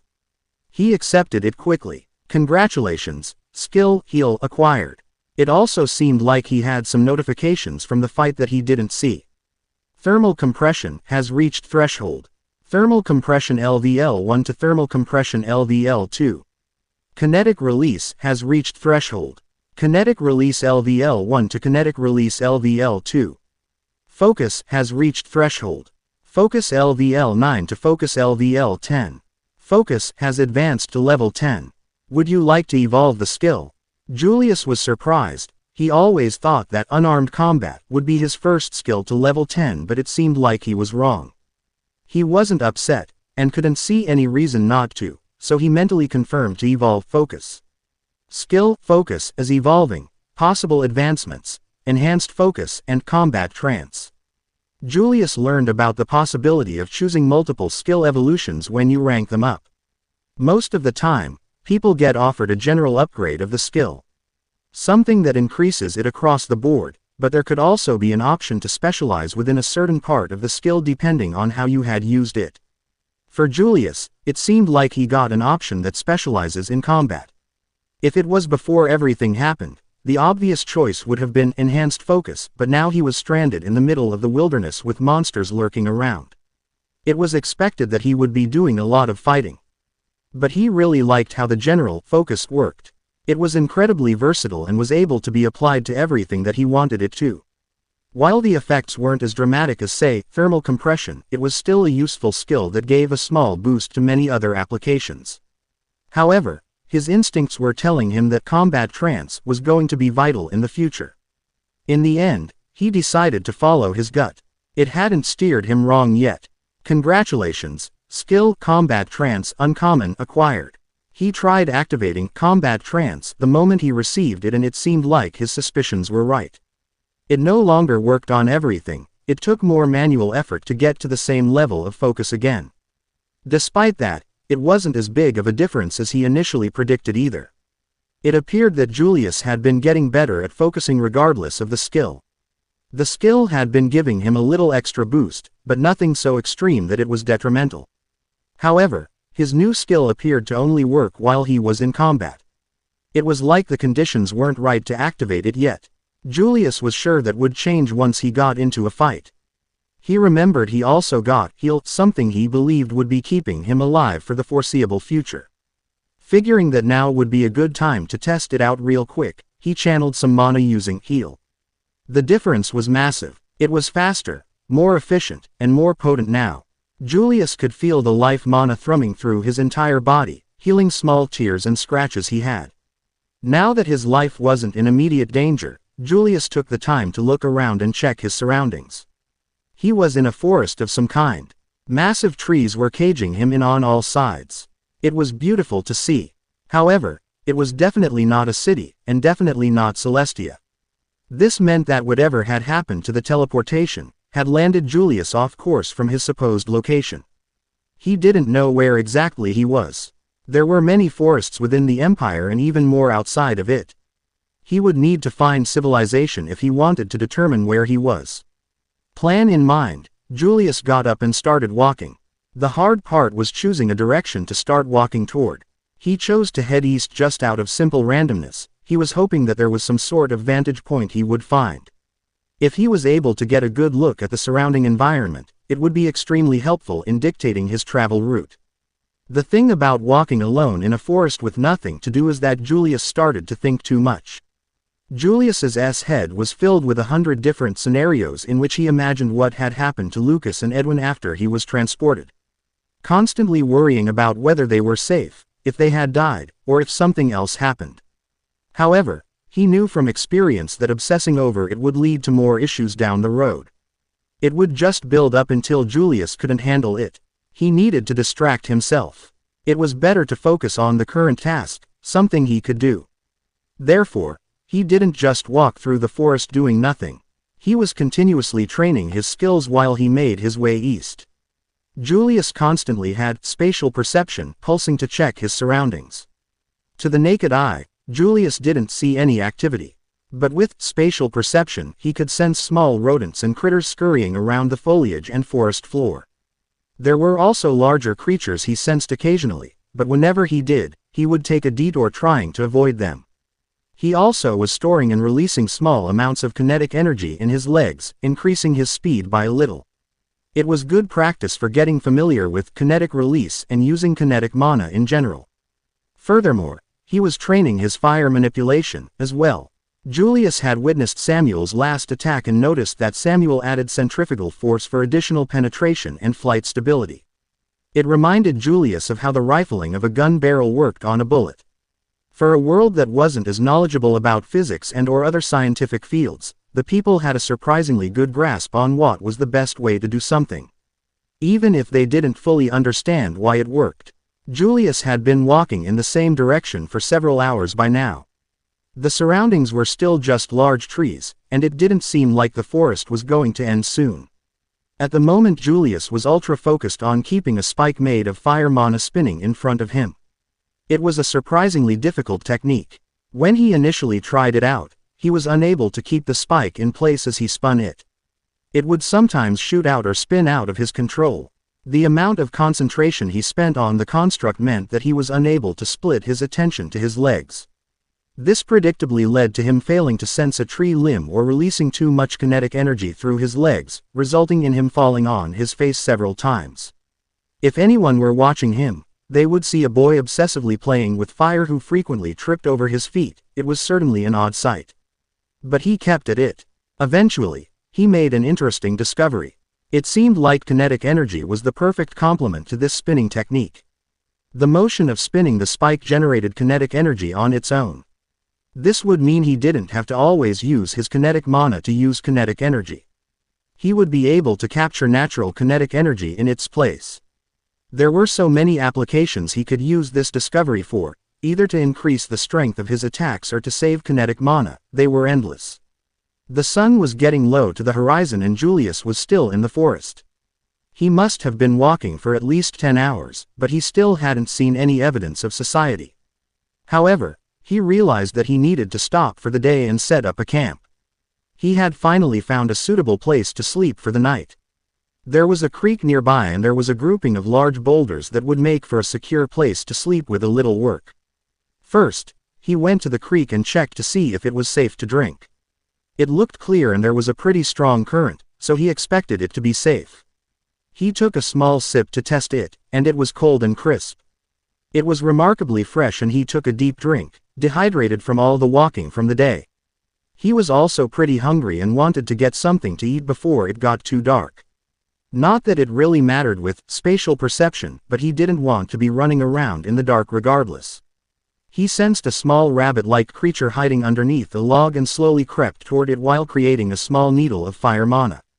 During his walk, he had seen many of these rabbit-like creatures running about and knew they were really quick. Once he felt he was at a comfortable distance, he stopped and aimed his needle at the rabbit. Spinning it gently, he took in the excess kinetic energy and concentrated on repurposing it to propel towards the needle faster. Prepared, Julius shot it, aiming at the center mass of the rabbit. However, his aim was slightly off. The extra kinetic energy he used to launch it caused the release point to be slightly off. The needle missed by a few inches, right over the rabbit's head and way off into the woods. Successfully missing his target and scaring off his dinner, Julius had to find another poor rabbit. Several minutes later, he found another one that was just sitting there eating some sort of vegetation. This time he had an idea. Before, when he was practicing spinning the spike, he had compared it to the rifling of a gun barrel. This time he wanted to create some sort of barrel that would keep the projectile from deviation from its course once he released the kinetic charge. He didn't necessarily need to make a barrel with rifling in, because he was already doing that by spinning it manually. Thus, all he needed to do was create a mental image of a barrel, whose main priority was to direct the object initially, so that it was more accurate. Julius stalked the rabbit just like before and got himself ready. He recreated exactly what he did earlier, but now he was imagining a barrel extending out to his target. Lining up his aim, he released the kinetically enhanced fire needle. This time he hit his target right in the chest. The barrel idea worked perfectly. He even got another notification for his technique.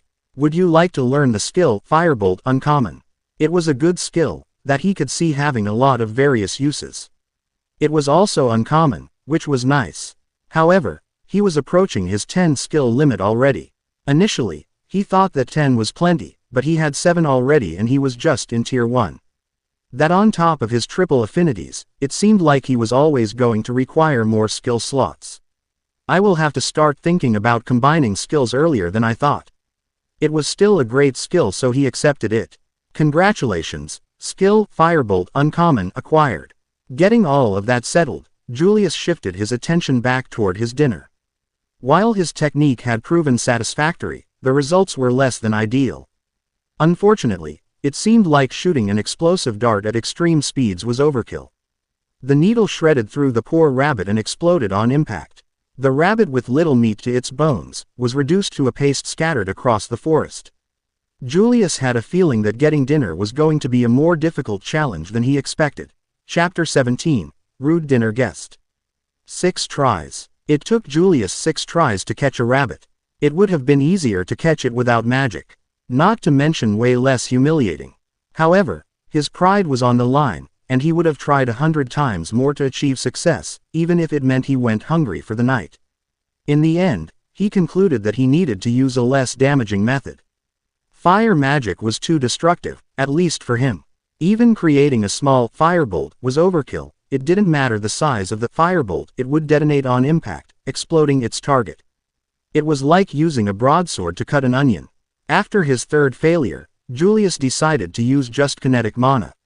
He created a firebolt-like projectile with kinetic energy only, but it became apparent that kinetic energy wasn't as easy to use this way as fire mana.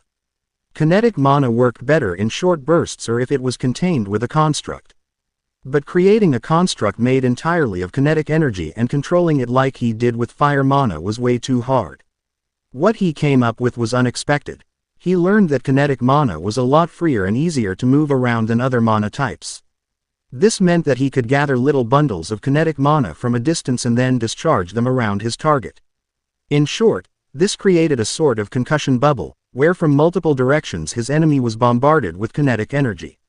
This is what he ended up doing to the stupid rabbit. He found it and carefully started to collect as much kinetic energy as he could from the environment and then added some of his own to supplement it. Then he created loose bundles of kinetic energy that were floating by his target and were just a thought away from releasing their payload. Finally, Julius released 3 separate kinetic explosions from each angle around the rabbit. The shockwave that hit it from all 3 sides killed it before it knew what happened. Furthermore, while it broke bones, it left the meat almost entirely intact. It was ironic if he hadn't failed, he wouldn't have found such a unique way to use kinetic energy. It was way too slow at the moment, but eventually, Julius could see this ability being a useful weapon in the future.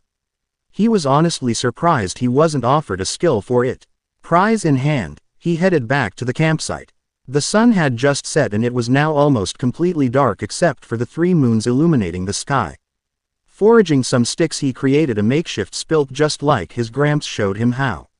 However, it seemed that there was another problem that Julius stupidly missed. He didn't have anything to skin the rabbit with.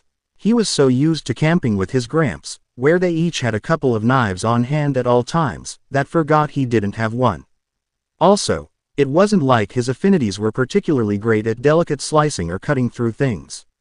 He tried to look for a sharp rock that might work, but he ultimately decided to use his fire affinity to do the job. Julius imagined a scalpel made of fire, a fire that was razor thin. It kind of worked. It was similar to what he did when he made the thin needles, condensing fire mana to the point where it had a physical hard shell. Despite that, Julius couldn't create an edge that was thin enough to cut the flesh. It was much easier to make one single point of the object sharp, like a spike. However, keeping it sharp along the entire edge of something was more difficult. What he created was a dull red knife as sharp as a spoon. Predictably, it didn't work very well. So, Julius just decided to use his hands to get the job done. He used a pointy stick to create several holes within the skin and then jammed his fingers in the holes and ripped them open. It was messy and took a long time, but Julius ended up getting it done. He was just glad he could finally start cooking the damn thing. Once he got it situated on the spit, Julius created a soft fire to slowly cook the rabbit. It was going to be the first time he was cooking with his own fire magic, and he was excited to see how it came out. The smell of the rendered fat falling into the flames was magical. It was a supreme effort of will to not grab the rabbit of the spit and just start eating right away. He patiently waited and salivated over his meal. Once it was done, he tore into it.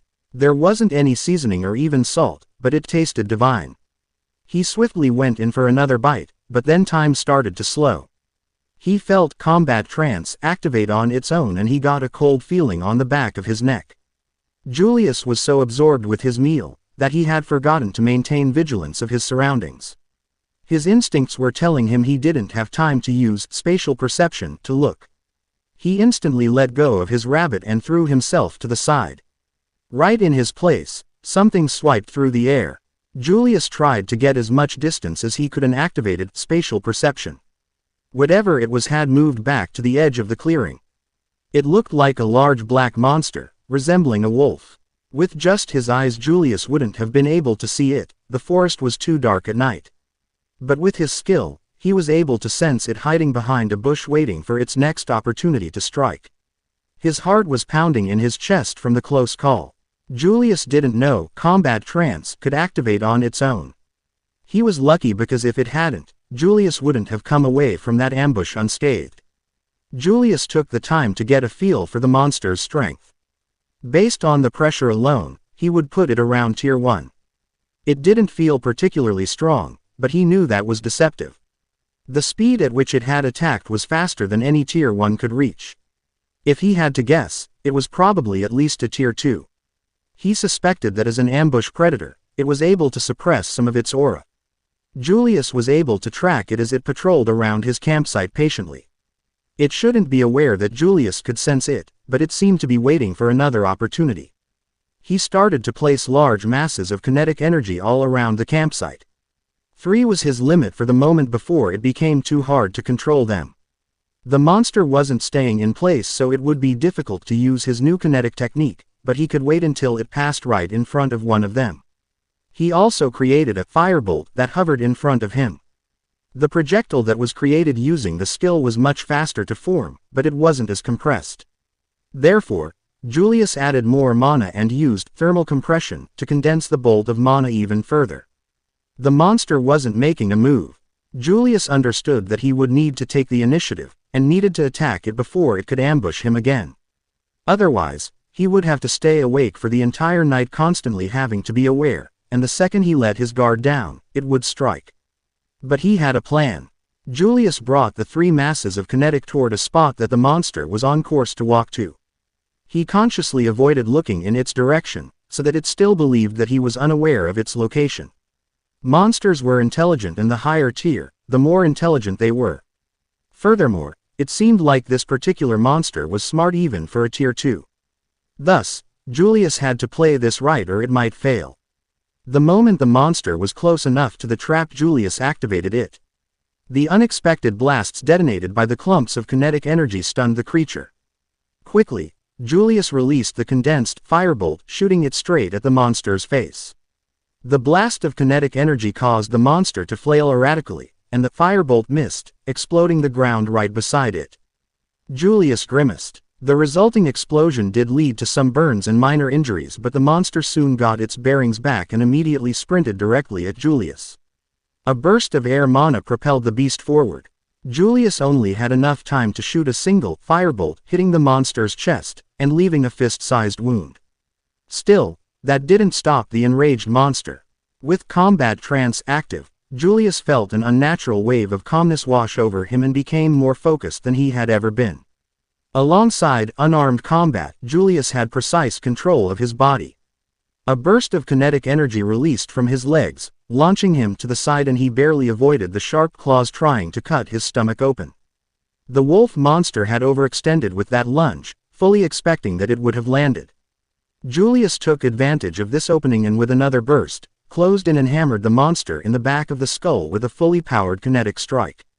He didn't let up either. Julius landed a couple more flush shots to the thing's head and back, before backing away, narrowly evading its swing. He vaguely heard a notification in the back of his mind as he just stared at the injured monster. Julius didn't move in again, he just created another condensed firebolt and sent it at the creature's head.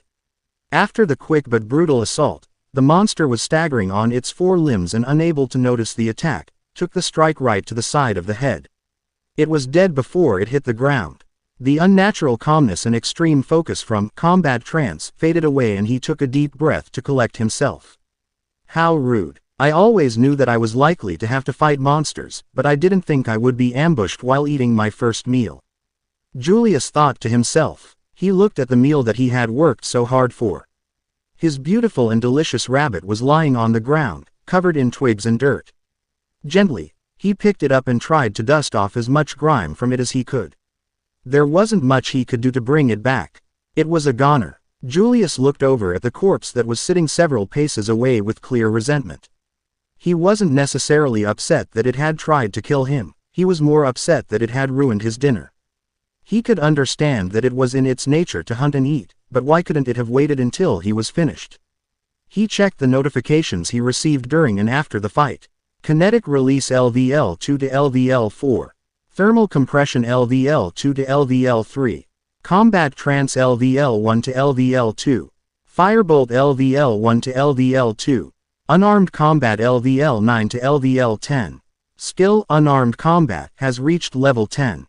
Would you like to evolve unarmed combat? Skill unarmed combat is evolving. Possible advancements. Unarmed combat mastery, combat reflexes, body control, brutal strike. There were a lot of level ups. But Julius knew that it would slow down once he passed the newbie stage. Lower ranked skills were much easier to improve and many saw fast growth in the beginning ranks. So it didn't come as a surprise. However, Julius was intrigued by the message of his unarmed combat skill. He had finally reached level 10 and he had an amazing 4 options to choose from.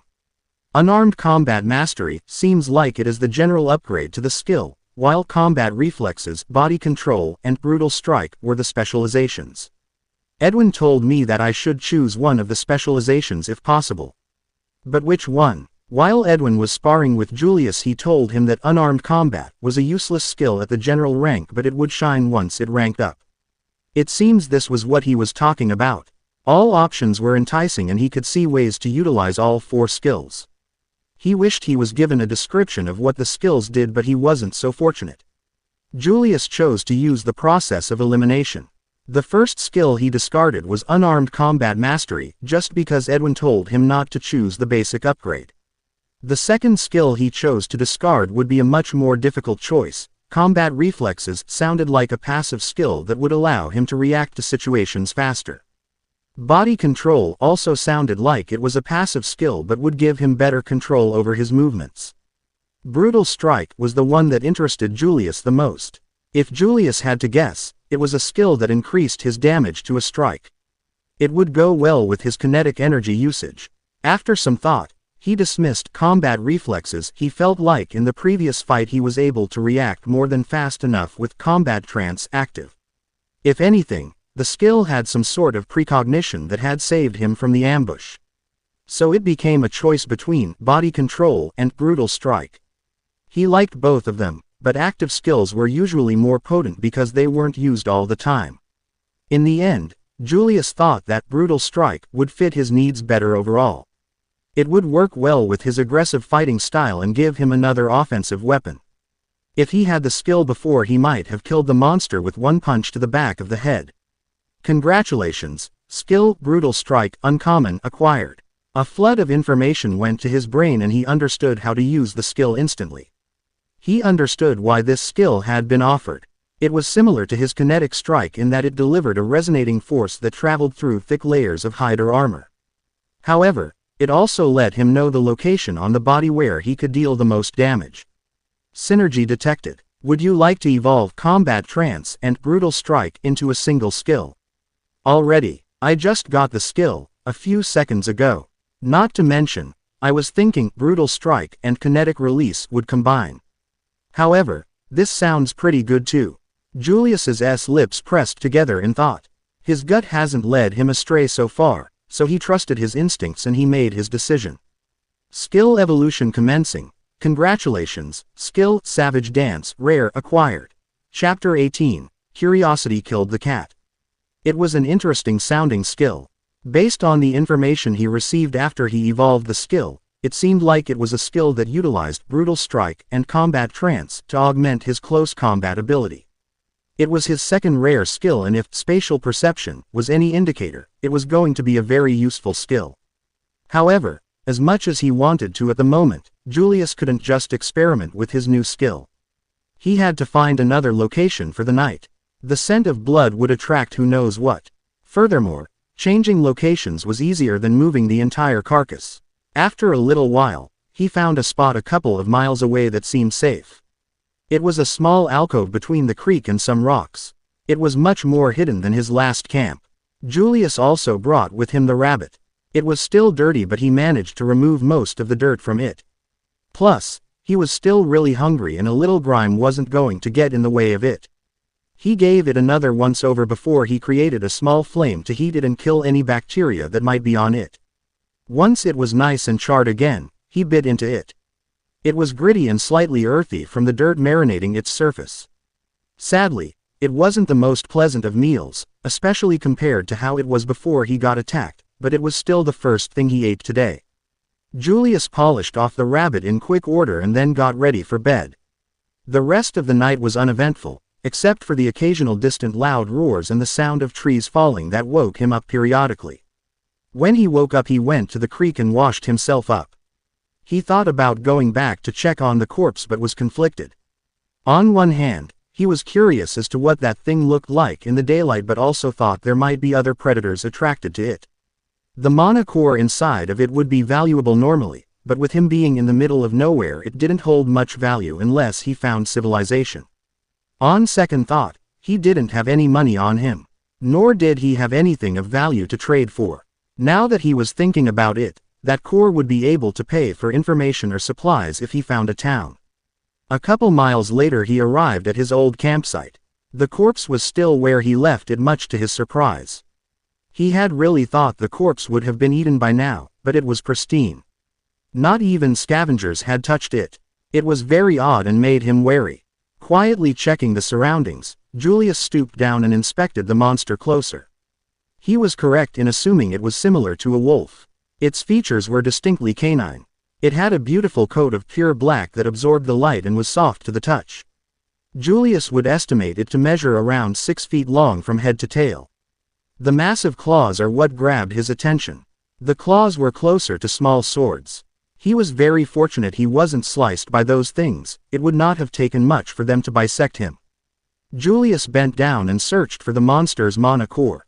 The location was slightly different depending on the species, but it typically was found in the chest or head of most monsters. Monster cores were used in a variety of ways. The most common is ground down to make pure essence, which could be used to make items that increase skill progression and growth toward the next tier. Since Julius was a tier 1 now, he needed to work towards his advancement to tier 2. Tier 1 was about creating a mana core, but tier 2 was about becoming one with that mana.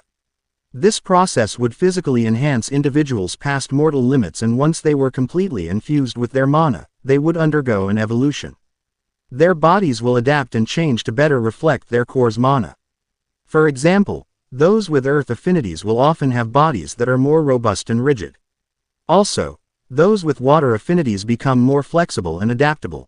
It was commonly seen by wealthy families to use cores with the same affinities to create potions or supplements that increased their advancement. With that being said, it was known that those who used cores as a way to progress were on average weaker than their peers. Additionally, those who choose to go this route become bottlenecked at the next tiers. Therefore, this method is used for people who are non-combatants and those with crafting professions. Julius still didn't have a knife, so that forced him to take a step back and use a firebolt to open the chest cavity more. Expectedly, it was a gruesome scene. Blood and internal organs were scattered about. Luckily, due to it being at least a tier 2, the mana had preserved its flesh still and it wasn't starting to putrefy. Unluckily, he still needed to jam his arm into its disgusting chest.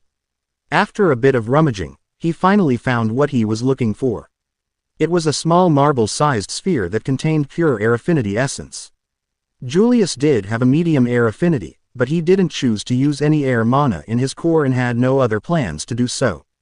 I already have enough on my plate, no need to get greedy, he told himself. At the last moment, he also ended up removing the claws from the monster. They weren't exactly a knife, but they would do until he found or bought one himself.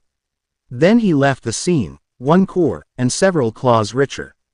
Julius made his way back to his second camp and decided to make himself a quick breakfast before he headed out. He was still pretty hungry and could also use another bath since he was covered in blood. He found another rabbit and dispatched it in the same manner as before. This time he was able to enjoy it and wasn't interrupted by anything that was trying to eat him. It wasn't until several more hours of walking that Julius finally saw a change in scenery. The forest ahead had a massive clearing. Julius walked out of the forest and into the open field.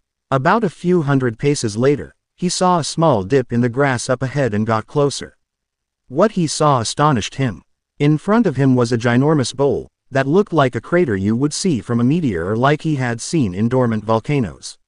The inside of the hole was completely made up of dark-colored rock and slate.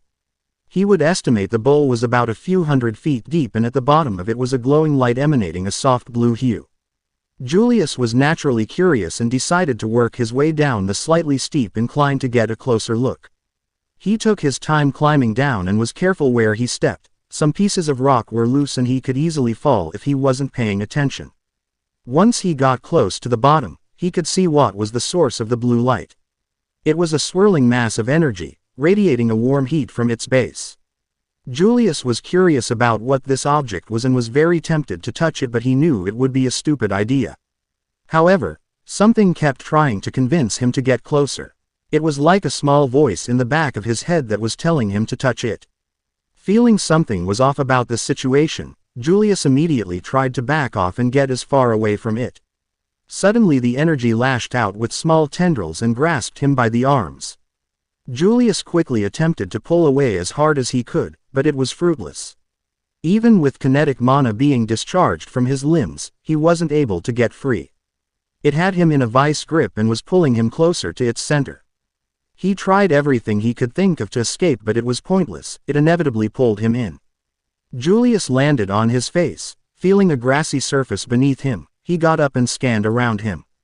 What just happened? One moment he was being sucked into the glowing blue sphere and the next he was here on some sort of grassy plain.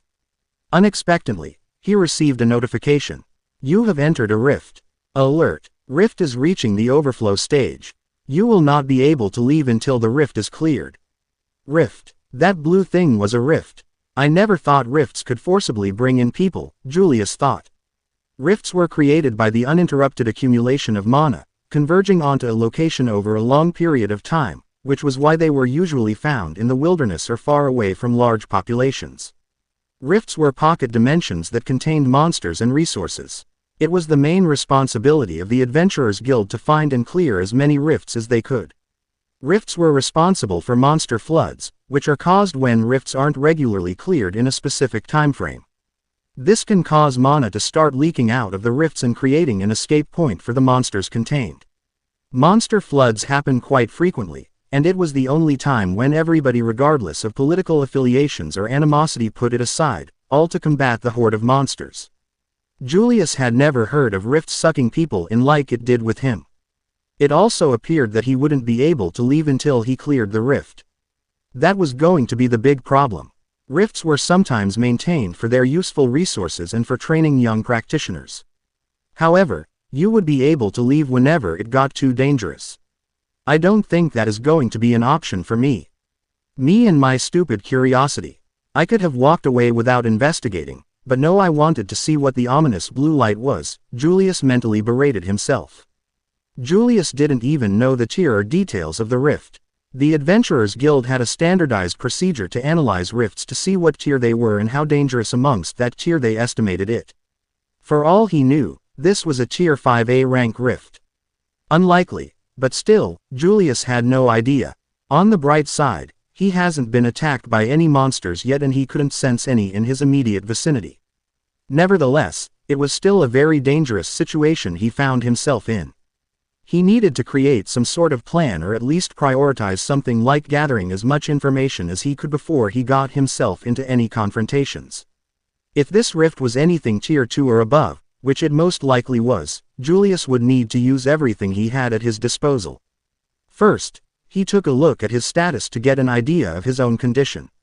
Name: Julius von Hyperius. Tier: 1. Skills: Spatial Perception LVL 18 Rare.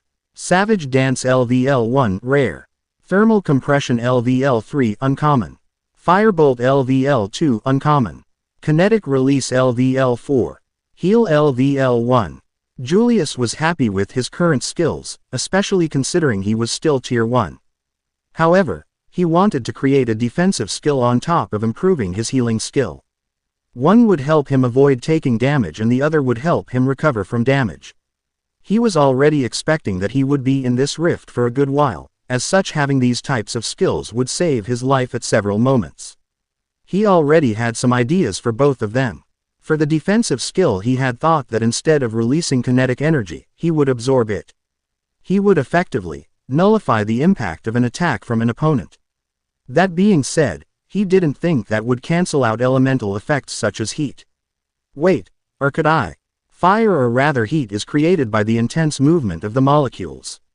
So when I burn something, I should be hypothetically generating kinetic energy from the movement of the molecules.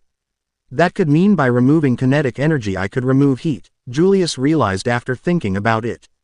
That was important because while Julius could control fire that occurred naturally as well as he did with natural kinetic energy, controlling fire created by another person was much more difficult. The addition of willpower came into play and taking control of someone else's fire would require him to subvert their will before he could steal their flames. However, if he was able to steal or absorb the kinetic energy of the fire itself, that might work. It was an interesting theory that he would have to try when he met another fire user in the future. Moreover, a present application he could use this idea for would be to add kinetic energy to Firebolt. If he increased the movement of the molecules of the fire, theoretically it should increase the heat being produced. Julius was already condensing it, but what would happen if he made the fire itself hotter? Would it be an additive effect or a multiplicative effect? He knew he shouldn't be this excited and should be more worried about what his plans were, instead of theorizing about skills considering his dire circumstances, but he truly loved magic and once ideas like this started he couldn't stop them or himself. He became obsessed and there wasn't anything else that mattered in these moments. It was like all his worries disappeared for a little bit. Chapter 19, Angry Troll. Julius was still sitting in the same spot that he arrived at. Presently, he was holding a firebolt over his palm and was slowly adding more kinetic energy to the flame. He was also trying to spin it as fast as he could, gaining more momentum that he could use to further empower the firebolt. The skill already provided the projectile with a soft rotation when it was shot, but it was not enough to generate the amount of kinetic energy he needed. He didn't know how long he sat there, all that mattered was trying out his new idea. He wasn't completely reckless though, he was still checking his surroundings with spatial perception. However, the majority of his concentration was being used to experiment with this potentially useful application of kinetic energy and fire. Julius knew he was originally trying to think of a defensive skill, but his mind always gravitated to offensive techniques. In his mind, the best defense is a good offense. He hadn't quite figured out how to use kinetic energy to make his flames hotter, but he felt he was on the right track. He even got some skill levels already for his experimentation. Firebolt LVL2 to LVL3. Kinetic Release LVL4 to LVL5. He believed that this was a sign that he was on the right track. At the edge of his senses, he felt something approaching. It was a very large humanoid creature, probably one of the rift's residents if he had to guess. It was slowly heading in his direction and seemed like it knew exactly where Julius was, even though he was slightly hidden by the tall grass. Getting to his feet, Julius got ready for a fight. His firebolt was still hovering over his palm, waiting to be released at the target.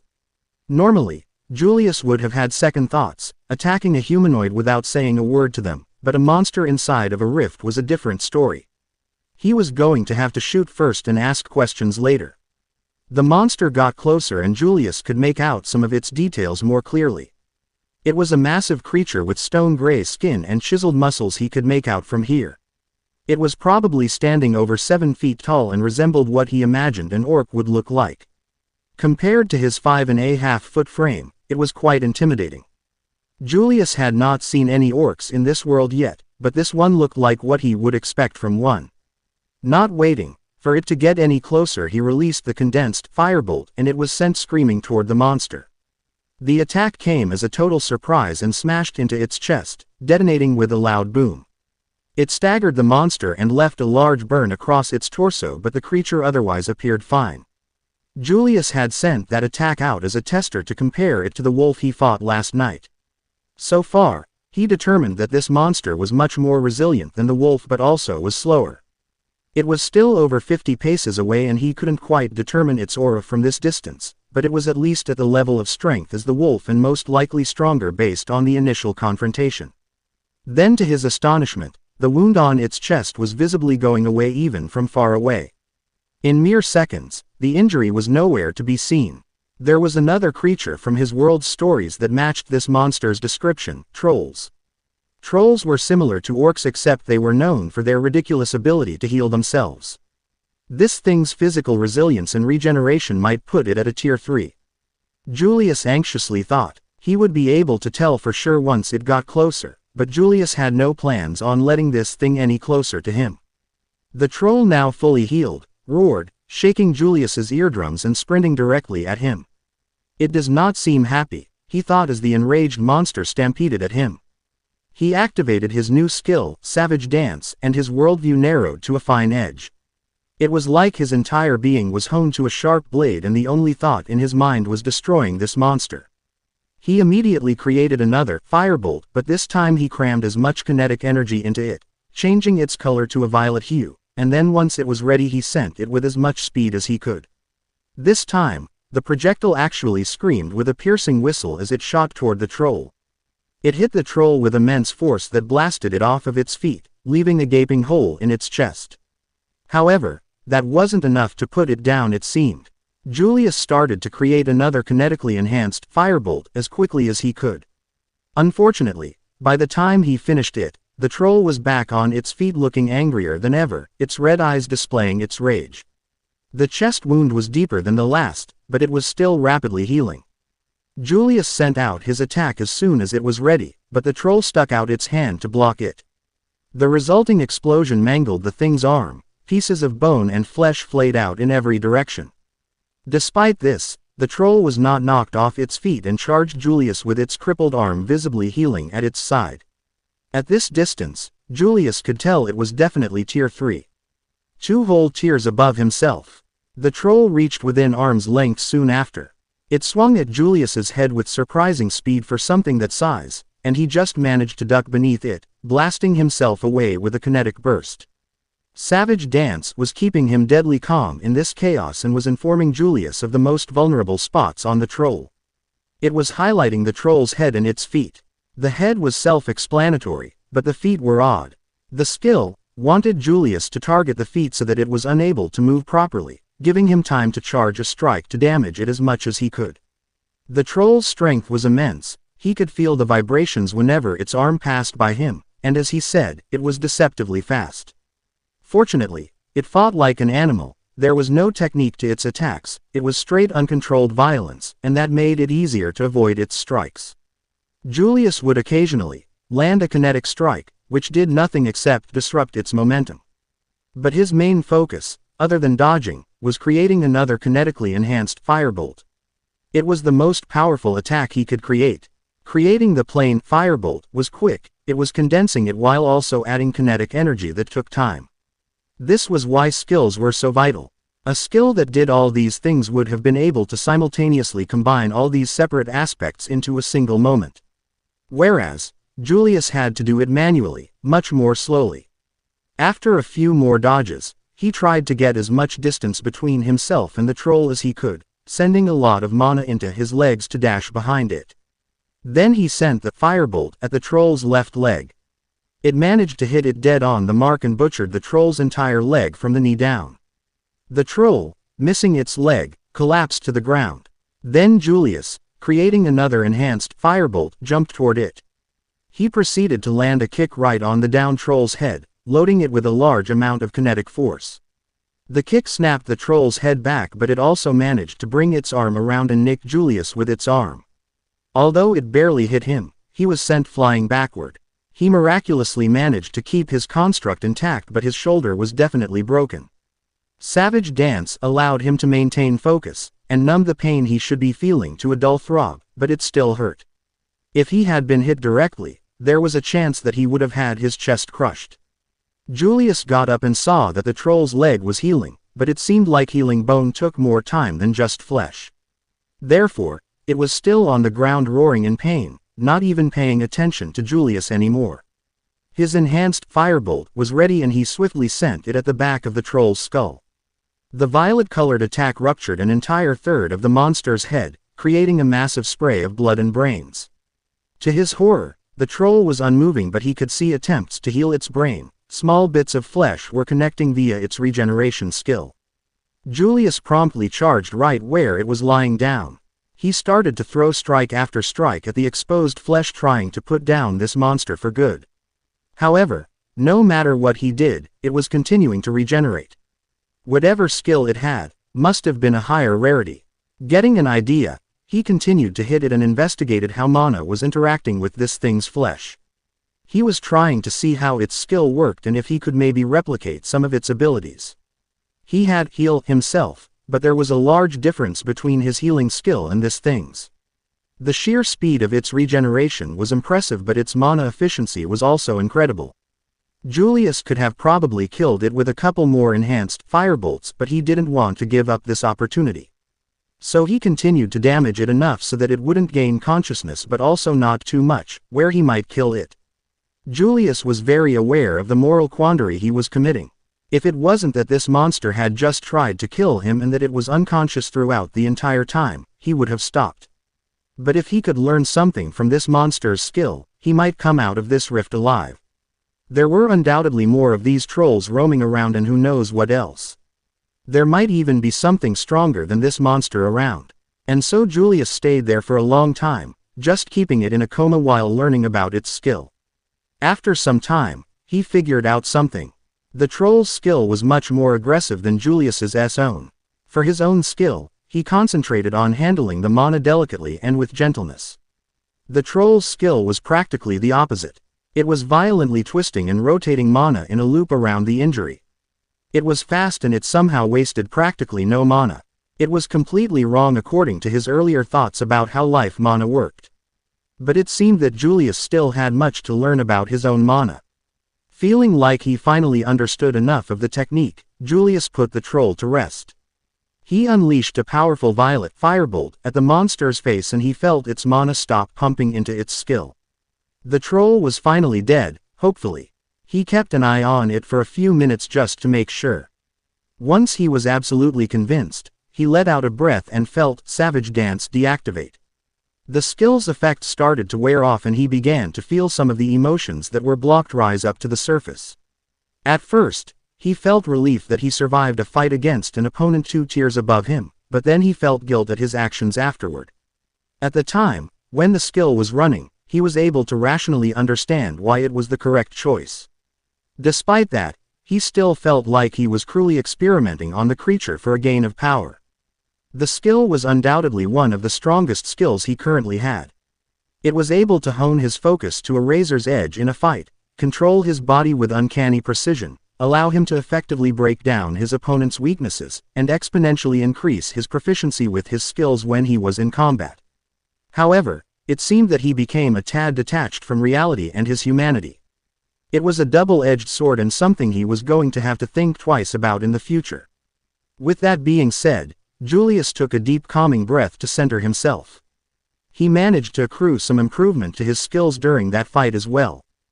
Firebolt LVL3 to LVL5, Thermal Compression LVL3 to LVL4, Savage Dance LVL1 to LVL2, Kinetic Release LVL5 to LVL8. Firebolt had increased by 2 levels, Savage Dance by 1, and Kinetic Release by a surprising 3 levels. However, these improvements made sense. He was using his skills in challenging ways while in life-threatening scenarios. It was why fighting monsters was the quickest way to advance one's skills. A small shift had Julius groaning in pain. There had been so much going on, that he completely forgot about his broken shoulder. Savage Dance had been dulling the pain from the injury, but now it was slightly painful. It didn't hurt that much, it was more like he couldn't feel his entire arm, and it only hurt when he moved it. Still, this was a perfect time to try healing it using the methods he learned from the troll's skill. Chapter 20, His Friends. The main thing Julius noticed about the difference between his and the troll's skill, was that his was flat in comparison, as if there was no dimension to it. His was like a line on a piece of paper, while his opponent's was like an intricate woven rope. When he noticed it, he was surprised that he hadn't come up with a similar idea. Weaving strands together would be similar to what he does with compressing mana, but doing it in a slightly different way. It was something that he could probably apply to all his mana manipulation uses. Especially, his fire mana and maybe his kinetic mana, but kinetic energy worked a bit differently than fire and life mana, so it was hard to predict. Julius began to condense several strands of life mana around his shoulder. Then he started to weave them together like he would a braid. Immediately he could feel the strands latching together, creating a strong bond and giving off a stronger aura. His heal skill was different from the troll's skill, in that it tried to infuse his body with mana, gently suffusing each nook and cranny of the injury with life mana. The new method Julius was going to try would be similar to strangling his injury with a rope of life mana. He was going to wrap it around the injury, creating a noose, and tightening it. It was much more aggressive than what he expected out of a healing skill, but it definitely worked for the troll, so he was open-minded to trying it. If it didn't work, then he wouldn't lose anything but some time and energy. After a little while, it still hadn't accomplished anything. The rope of life mana was still squeezing his shoulder, but it wasn't healing it. However, he belatedly realized that his intent was still the same as when he used heal. He had already recognized that this new healing technique was more brutal and domineering, but he was still trying to gently caress it to work. Julius needed to become more ruthless and commanding if he wanted it to work. He no longer allowed his mana the option to not do exactly what he told it. It would listen to him, he didn't give it another choice. Suddenly, there was a swift reaction from his shoulder. It began to hurt, even more than when he broke it. However, he could also see his flesh and bones weaving together at a rapid pace. It was still slower than the troll's, but it was very mana efficient. The more aggressive nature of the technique allows for faster and more efficient healing, but in return, I experience more pain. This is probably because I am not gently infusing life mana anymore. That said, I will gladly take that trade-off, Julius observed. Julius would estimate this new technique was around 5 or 10 times faster than heal. It also would seem he received a new skill for his actions. Would you like to learn the skill Regeneration? Congratulations, skill Regeneration acquired. Synergy detected. Would you like to evolve Regeneration and Heal into a single skill? Congratulations, skill Restoration uncommon acquired. It wasn't entirely unexpected, but it was still a nice upgrade to his skills. Julius tried out this new skill right away. Activating Restoration, his shoulder, which was almost already healed, finished healing in a second. Then, some of the soreness that he was feeling after the fight was also healed. It seemed like Restoration was able to deal with his fatigue just as well as his wounds. He assumed that it would become more handy once he was fighting multiple opponents over a long duration. So far, most of his fights have been relatively short. Finally, he felt like he was a little less vulnerable. His defense was still non-existent and he had to find a way to remedy that, but having a much better healing skill would be crucial to improving his survivability. Julius found himself walking again. He had always imagined a day when he would be adventuring and fighting monsters, but he didn't realize how much walking was involved. Nevertheless, it did give him time to practice some of his skills. He was still attempting to create hotter flames by adding kinetic energy to the reaction, but improvements were slow. He also still wanted to create some sort of defensive technique. The idea of absorbing kinetic energy from an attack was still on top of his list, but so far he hadn't been successful. It was weird because he was able to absorb kinetic energy from the environment already. He would have expected to be offered some sort of kinetic absorption skill by now. However, it might only become available after he raised kinetic release to level 10. Kinetic release LVL8 to LVL9. Speak of the devil. As if it could hear Julius's thoughts, kinetic release leveled up to level 9, just a single level away from ranking it up. Up ahead, he could finally see the large mountains looming in the distance. They were the only landmark miles around and the reason he chose to walk in this direction. Rifts varied in size quite a bit. However, the rule of thumb was that the higher the tier the larger the rift. And it certainly seemed like this rift was quite expansive. Luckily it seemed like there was some natural wildlife spread around the plains, so he wouldn't go starving. But he hadn't found any water yet and had hopes that the mountains in the distance had some. When he approached the base of the large mountain, he spotted a small group of trolls patrolling the area. He instantly lowered himself down into the tall grass and observed them. There were 4 trolls walking side by side coming down from the mountainside. Unlike the one he fought, these ones had some clothing and weapons on them. It looks like the troll from earlier had some friends, Julius commented to himself. The clothes at a glance seemed like they were made out of some plant-based materials, rustic and tribal looking. Their weapons were massive gray clubs that resembled stone, but the largest of them had a dull silver axe strung over its back. If he had to guess, he would think that this one was the leader of them. Julius had no intention of fighting them. One of them was already hard enough, taking 4 of them on would be suicide. He should just allow them to walk on by and make his way up the mountain in the meantime. Except, there was something inside Julius that wasn't allowing him to back away. As much as he wanted to ignore the group, something within him was fervently disagreeing with him. It wanted him to take on all 4 of them. Julius didn't understand. Why was he so set on trying to get into a fight with them? Was it pride, or was it stupidity? Maybe if they didn't have such extreme regeneration abilities, he would have a chance. It's because I need to do it, Julius realized. He couldn't fool himself. There were most likely even larger groups of trolls ahead and he couldn't afford to not use every opportunity to get stronger. If he couldn't kill these 4, how could he expect to kill the rest? He needed to be able to clear this rift if he wanted to escape. That meant he would need to kill these monsters regardless. Sighing to himself in resignation, Julius's gaze narrowed and he started to create an enhanced firebolt. He needed to take out at least 1 troll in the first attack. He felt like he could handle 2 of them if they were as strong as the other troll. It would be difficult, but possible.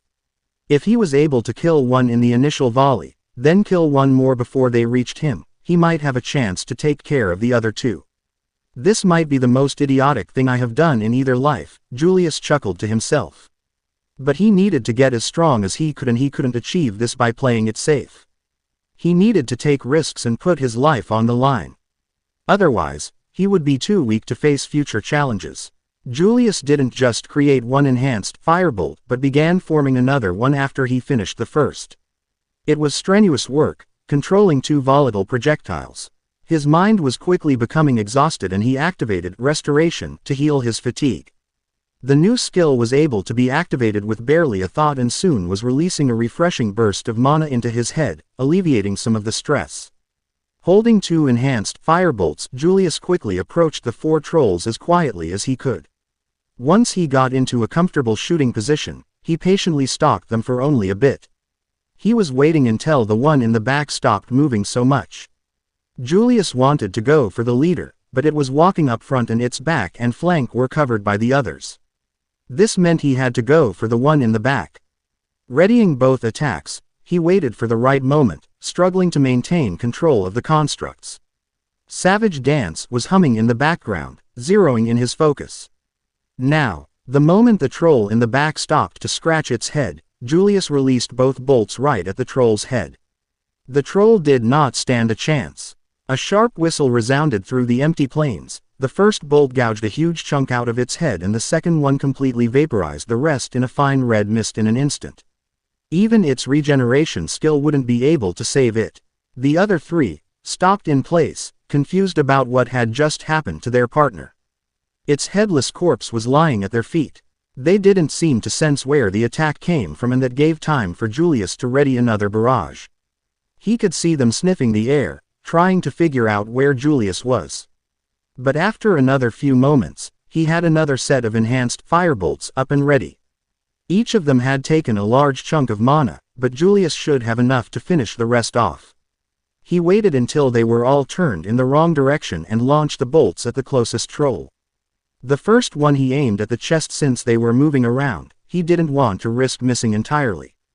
However, he aimed the second one at the troll's head, hoping that the first one would stun it, thus allowing the second bolt to hit flush. The first strike did stun it like Julius expected, but the second didn't quite hit the monster's skull. It hit at the base of the thing's throat, leaving a gaping hole and blood flowing out like a river. It wasn't down for the count. Although it had fallen to its side, Julius could see the wound on its chest and throat healing over. Shit. The remaining two, one of them being the leader, found Julius and charged right at his location. He didn't run away from them, nope, instead, he met them head on. Pumping too much kinetic energy through his legs, he dashed straight at them. The kinetic energy ripped apart his muscles, as his body was unable to take that much power. However, thanks to restoration, he was already healing the damage. Julius was healing his legs just as fast as he was tearing them apart. As he got closer, the leader was in front with its axe unleashed from its back. This thing was much larger than the other troll he fought earlier and the one who was sprinting behind it. It was probably around 8 to 9 feet tall and it was much more muscular. Once Julius and the leader got within reach of each other, the troll appeared to manipulate mana into its body. Savage Dance was instinctively letting Julius know that this monster was enhancing its body. Glowing a dim red light, the troll leader swung its axe downwards in a flash. Holy shit, that is fast. Julius was shocked. Even though he already expected the attack, it almost split him into two. He barely evaded it with a step to the side and proceeded to continue sprinting at the other troll. The other troll took a side swing at Julius with its stone club and Julius had to dive to the ground. After his roll, he was behind the troll and instead of attacking it, he got up and ran towards the troll he had downed. Its friends had completely abandoned it in the confusion and was just now stumbling its way back to its feet. Before it could fully recover, Julius jumped and launched a fully powered kinetic knee strike at the troll's head. Then, he released the enhanced firebolt he was preparing at the monster's face point blank. The detonation obliterated the troll's head. However, the close distance of the explosion left painful burns and tears over Julius's body. Savage Dance saved his life again and threw him away from a decapitating strike from an axe while he was distracted. However, the other troll was already on top of him and landed a kick during his roll, punting him over a dozen feet, and crushing multiple bones in his body. Restoration was running at full power, trying to heal some of his ruptured organs. He somehow managed to get back to his feet before the remaining two made their way over. However, the entire time he was cursing at himself. What kind of arrogant moron thought taking all four on was a good idea? Oh yeah, me. He didn't have much time to express his annoyance at himself. He was too busy trying to survive the attacks from two very enraged trolls. He quickly sent out a barrage of firebolts as fast as he could. Though he could release normal ones very rapidly, they did not have the punch his enhanced ones did. The standard firebolts were enough to stop their charge momentarily, more out of surprise than anything. But even when they landed on their faces, it only took out a small chunk of flesh, which was almost instantaneously healed. They took a moment to stop and look at Julius with murderous gazes. Yep, just ended up pissing them off more, Julius chuckled nervously.